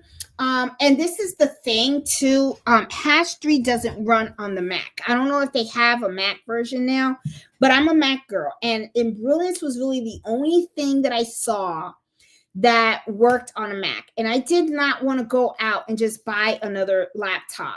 And I was, because to me, I was like, I don't want to just have like a separate machine and stuff like that, because the laptop that I have right now, my MacBook Pro, is actually my embroidery laptop. So it's what I use in business. I didn't want to have 2. So Embrilliance is what worked with the Mac. So that's why I ended up with Embrilliance. And I kind of like too that it's like, you start off with essentials, which is and then you just start buying the modules that you need.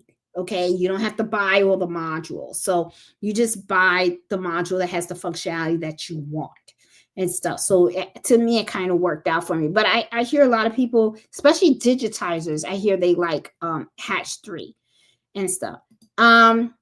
Sydney says, my biggest challenge, I get sidetracked when making quilts. I probably have 5 tops done that need to be sandwiched and quilted. So finishing. I finished my first quilt. I was not able to bind it. That's the only thing. So I just serged the end, but that's okay. I'm going to make another quilt. I am. What's your favorite thing to embroider? Actually, kitchen towels are my favorite thing. I love embroidering kitchen towels. I don't know why, I just do. And that's my thing. Um, it's pretty easy to understand. Yeah, and there's just so much help out there with in Brilliance as well.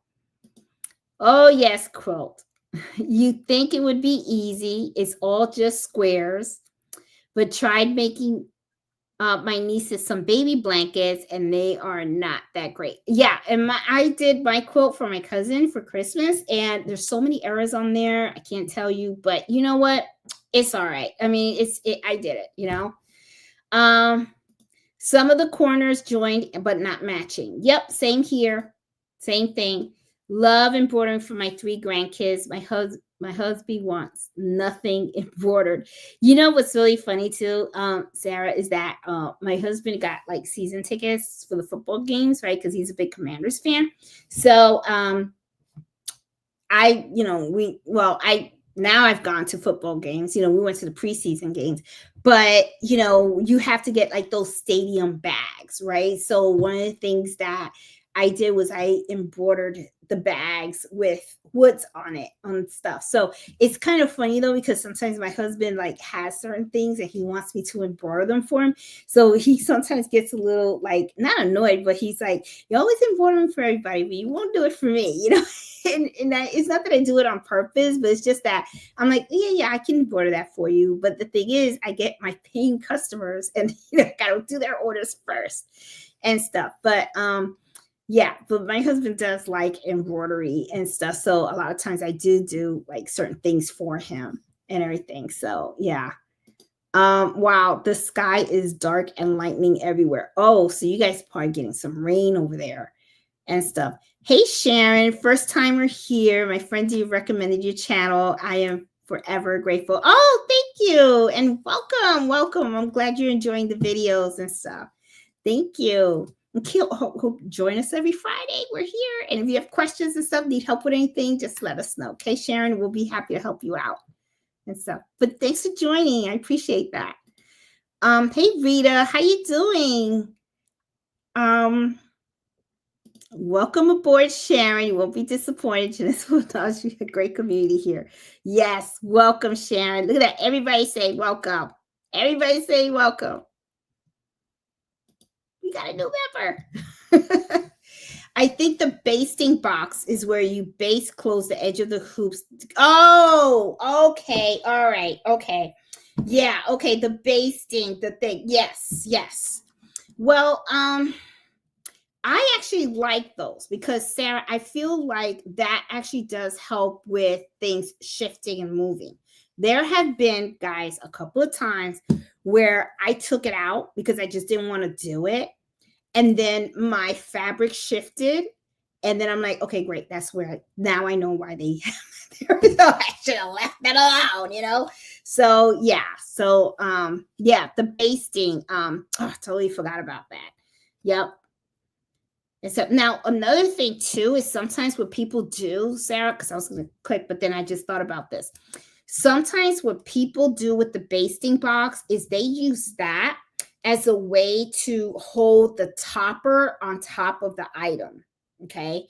The topper, the water soluble stabilizer that goes on top of the embroidery when you have towels and stuff like that. So the threads don't sink in. Usually what they'll do is they will put the water soluble stabilizer on top of the towel and stuff like that. Then they do the basting stitch, and that's so that the topper doesn't shift either.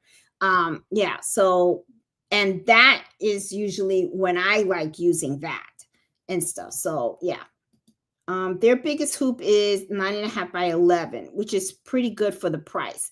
Oh, are you guys talking about the pooling? Yeah. So, yeah, the Crafty Puerto Rican does have that. Machine, Jeanette, that machine takes 3 hoop sizes. Maybe I should check them out. Maybe I should. I should have jumped on that then. Did I miss out on an opportunity? I probably did. But what am I going to do with another machine? Seriously. I was like, I'm all machined up. I can't, I don't have the space anymore.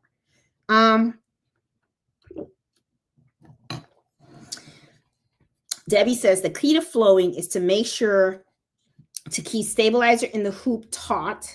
Yes. And same with whatever gets floated. People don't think about keeping them tight to the stabilizer so you don't lose the registration. Totally agree. Believe the biggest hoop is a 6x10. And that's a good size to have, especially if you want to do a lot of in the hoop projects. Yeah. Because I will say, at one time I was looking at my SC1900 and I was thinking I would like to trade it in for a 6x7. I mean, a 6x10. But then I said, you know what? Let me just stay with what I got. That is the biggest size. Oh, okay. Hey, crafty Puerto Rican. There you go. See? Yeah, okay. Her ears must have been ringing. Yes. Okay. I have two pull-in E06. One here at home and the other one in Puerto Rico. I like them both. I'm not affiliated. Oh, you're not? Okay. The largest hoop is an 8x11. I thought you were affiliated. And I have a brother, which is the 6x10. Which one do you like better? Do you like the pull-in? Do you like the brother? Now I'm going to be asking her questions. I should just send her a link, bring her on. And so, because now I'm wondering about that machine. Because yeah, everybody's asking about it. Everybody. Do you think it makes more sense to create the room downstairs for your mom in case the stairs affect her breathing? The thing is, Debbie, is that I don't have a full size bathroom downstairs. That's the thing. So I just have a powder room and everything. So so that's the thing. I don't have, so if she wants to take a bath, she's gonna have to come up. And the basement, I don't want her there because Carlito's there. And Carlito's, he's Carlito. So, I don't want him sharing. I don't want sharing a bathroom. If she's upstairs, she can have her own room and her own full bath.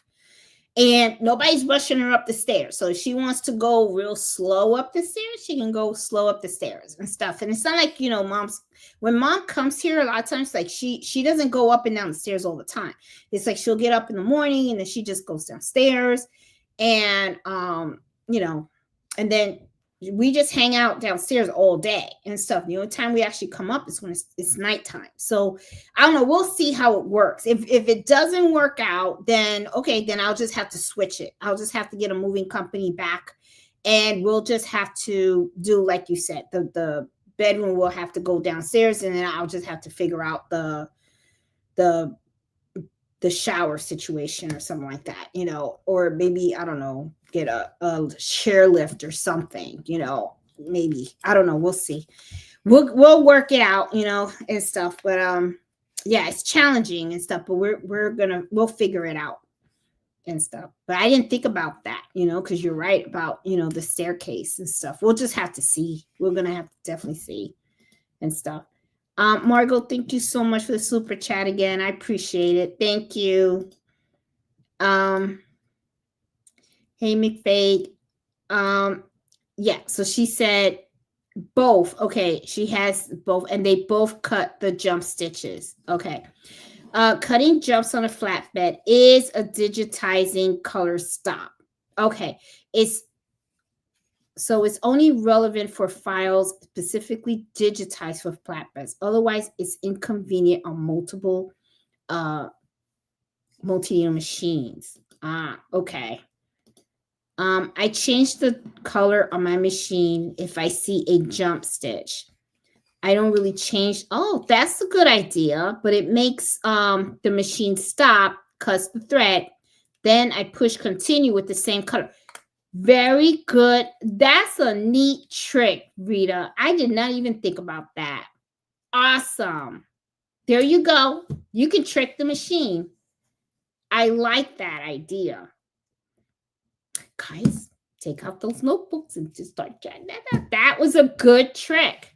That was a really, really good trick.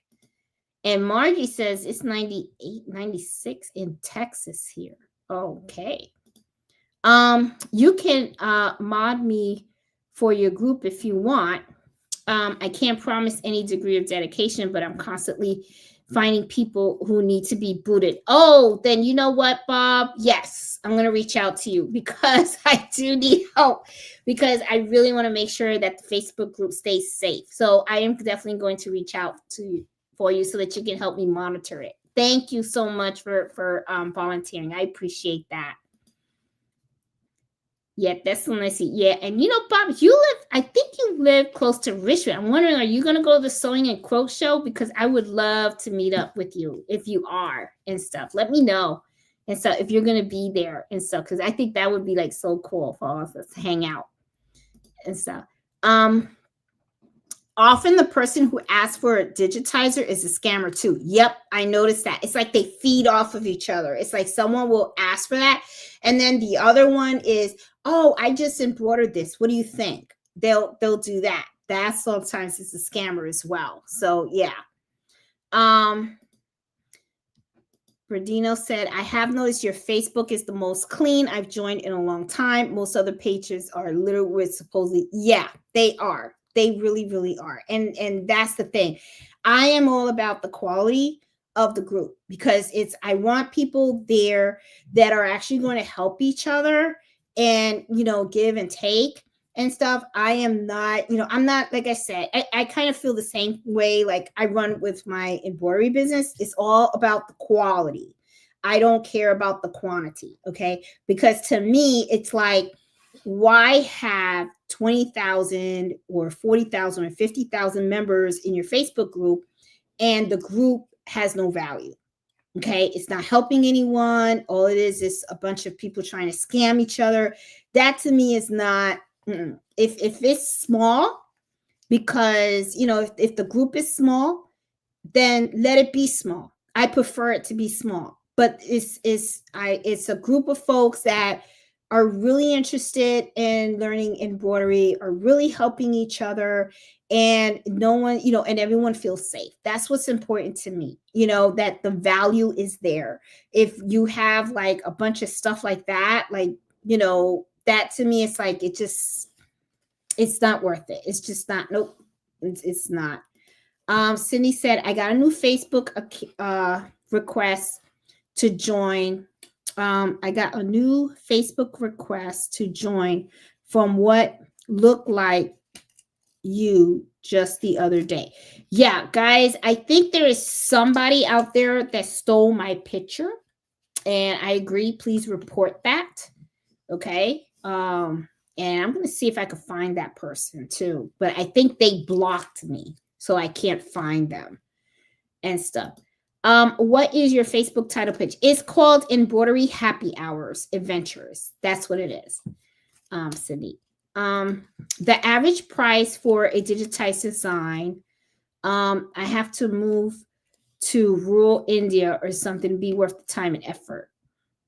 Yeah, you can get anyone to repair your machine, but only warranty repairs are covered with certain qualified repair shops. Hopefully, when I go to the school, I will be a qualified repair person, because supposedly this is where all the technicians are trained at. So I'm just like, and you get your certificate and all that stuff. So I don't know. We'll see. And then that'll be like really cool, because then I could share with you guys everything that I learned, and then show you guys like how to fix certain things. So yeah. I guess it depends on how many aftermarket replacement parts are on the market. Yeah. They hoard their info. They don't share nada. Yeah, not everybody's a sharer. Has a printout also embroidered compressed dime. Now under the assessment case. Okay. Let's see. Retirement is 6 Saturdays and 1 Sunday each week. Yep, it sure is. Oh, yes. Thank you, Debbie. I appreciate it.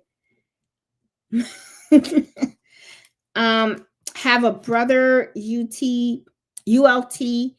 2000 that I needed one minor part, and it took 3 years to get the part from Australia. Now I need to find somebody. Oh, that's the thing that really concerns me sometimes, and stuff. And I think I'm not sure, but I don't know. It's really the support. That's the thing. That's what I tell people. I need to find someone to change it. There is no brother dealer around where I live.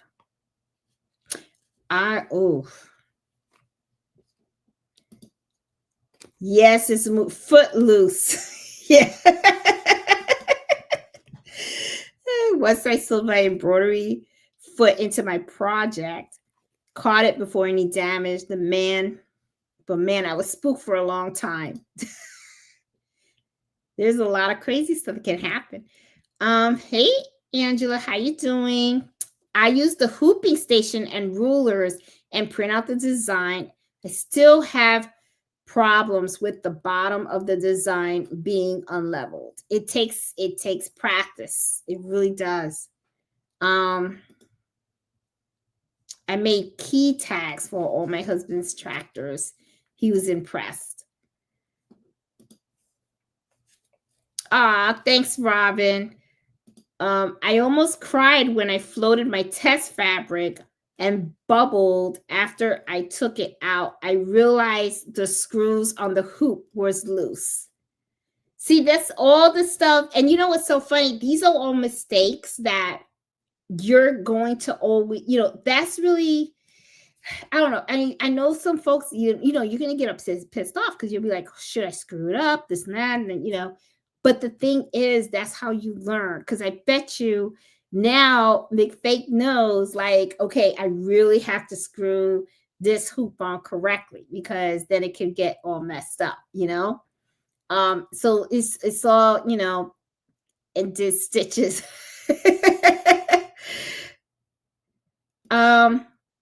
Please tell us how your class went last weekend. Oh, hey, Miss Joyce. Yeah. So, okay. So we did the embroidery club.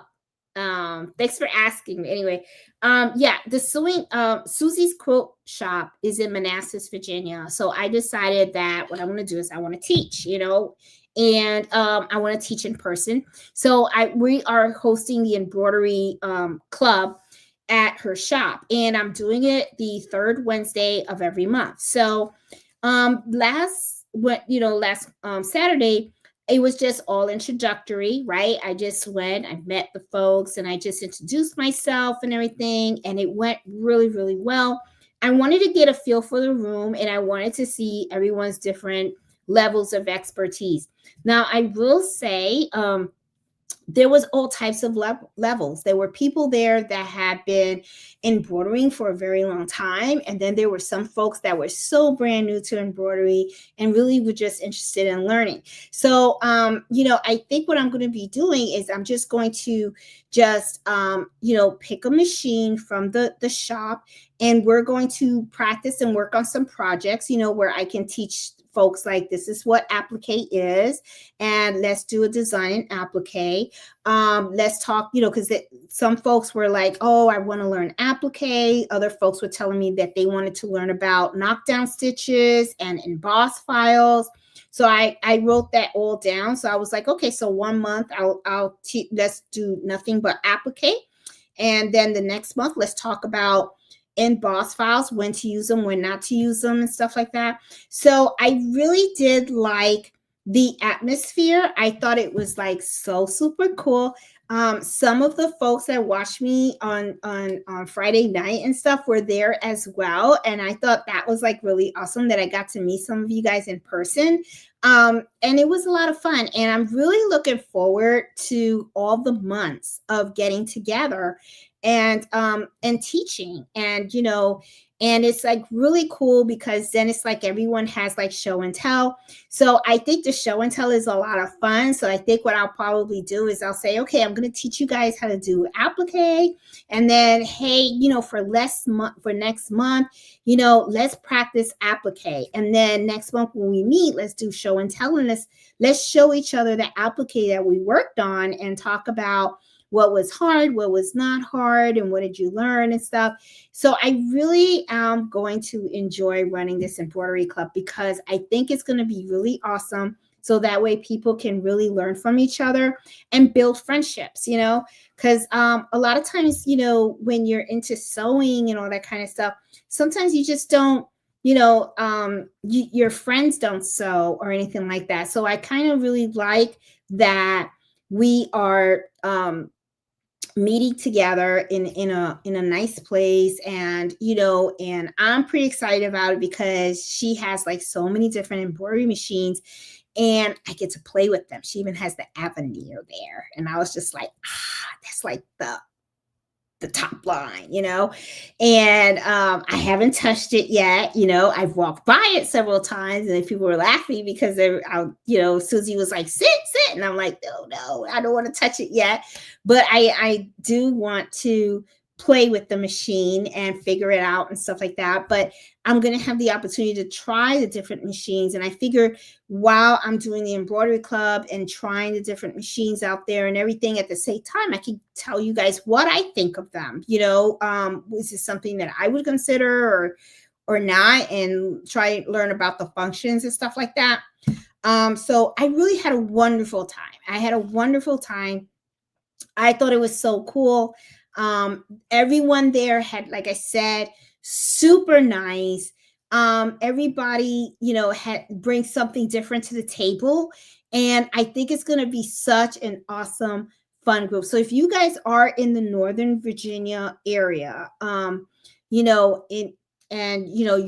by Manassas, Virginia and stuff, I encourage you guys to come by, and join it, because we had a lot of people, but we are always going to welcome more people to join if they want to. It's free. It doesn't cost anything. You just come in, and it's all about just coming in, meeting other people that love to embroider as well, and just learning. That's really what it's all about. Nobody's trying to sell anything or anything like that. You don't have to pay for anything.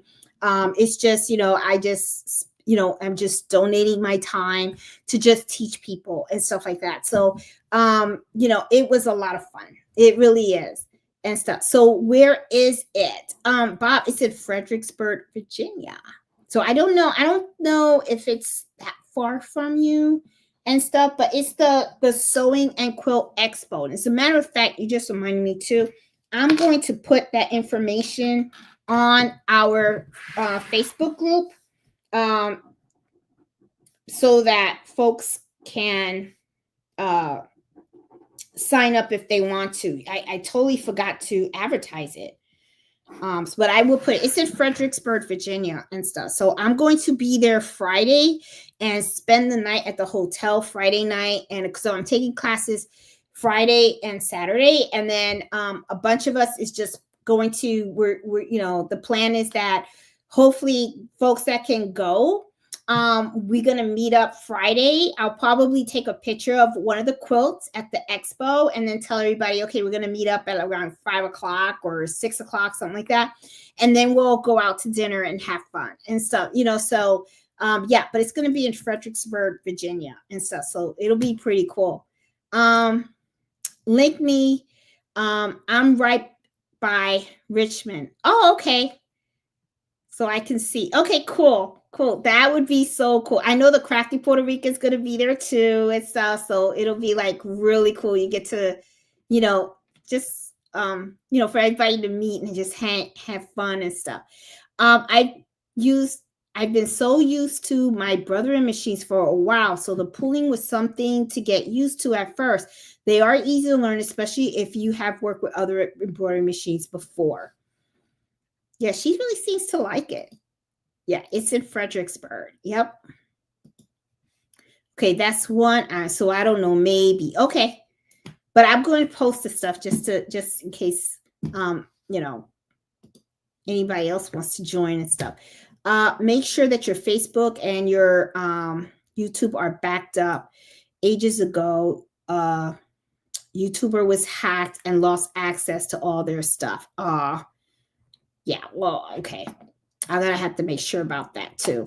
For the price point, the hoop size was a good machine. But if you can afford a Brother Luminaire, that's 3 or 4 times the price of the pull-in, then go for the Brother. Okay, then probably the Brother has more and more functions than I'm guessing than the pull-in and stuff. Oh, Debbie. I wish I lived near you. I'm in New Jersey. Oh, I'm a New Yorker. Let's see. Please look out for embroidery machines that someone is trading up with for me to purchase it. Oh, okay. Well, another thing too, Mistress, what you can do is if you go to sewing shops, sometimes they do sell used sewing machines as well and stuff. And sometimes look at Marketplace at Facebook. Sometimes some people are selling used sewing machines by you. But when you go to buy something used, make sure you ask them, can you show me that? I want to see it work. You know what I mean? And stuff. Because you don't want to go and spend all this money on a machine and all of a sudden you take it home and it's broken, and stuff. Because, you don't know. I love my Altair. I'm going to be there arriving Thursday night. No, I'll be there Friday, spend the night Friday, and then Saturday. Yeah, that will be arriving there Friday and stuff. So we got to make sure we exchange numbers and all that stuff so we can catch up. So guys, I am going to call it the night. I went through the whole chat and stuff like that. I hope you guys liked today's topic because I thought that was pretty interesting when I did the research to see like what was the top 10, because I was like, what are the top 10 that people consider are the easiest?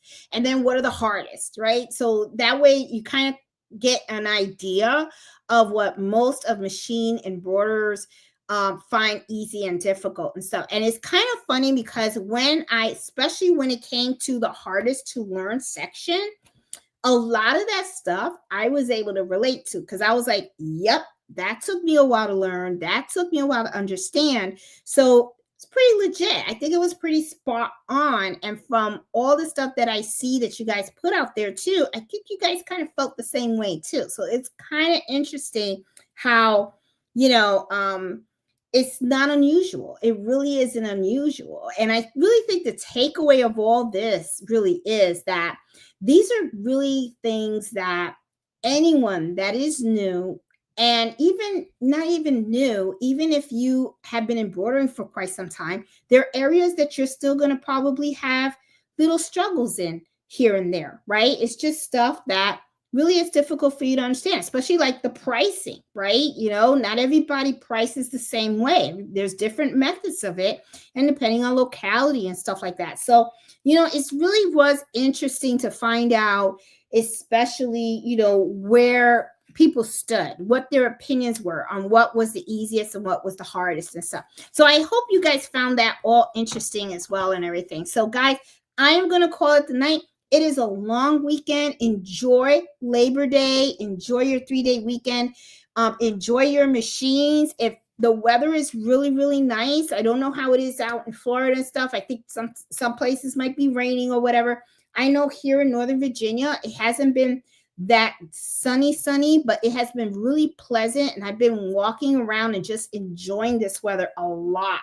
So I really encourage you guys to enjoy it before it gets like so super cold that you can't go out without a coat. So anyway, so guys, I will talk to you guys later. You guys have a great night. Thank you so much for hanging out with me Friday, and I will see you guys next week. So you guys have a good one. Take care. Happy sewing and happy embroidering. Bye.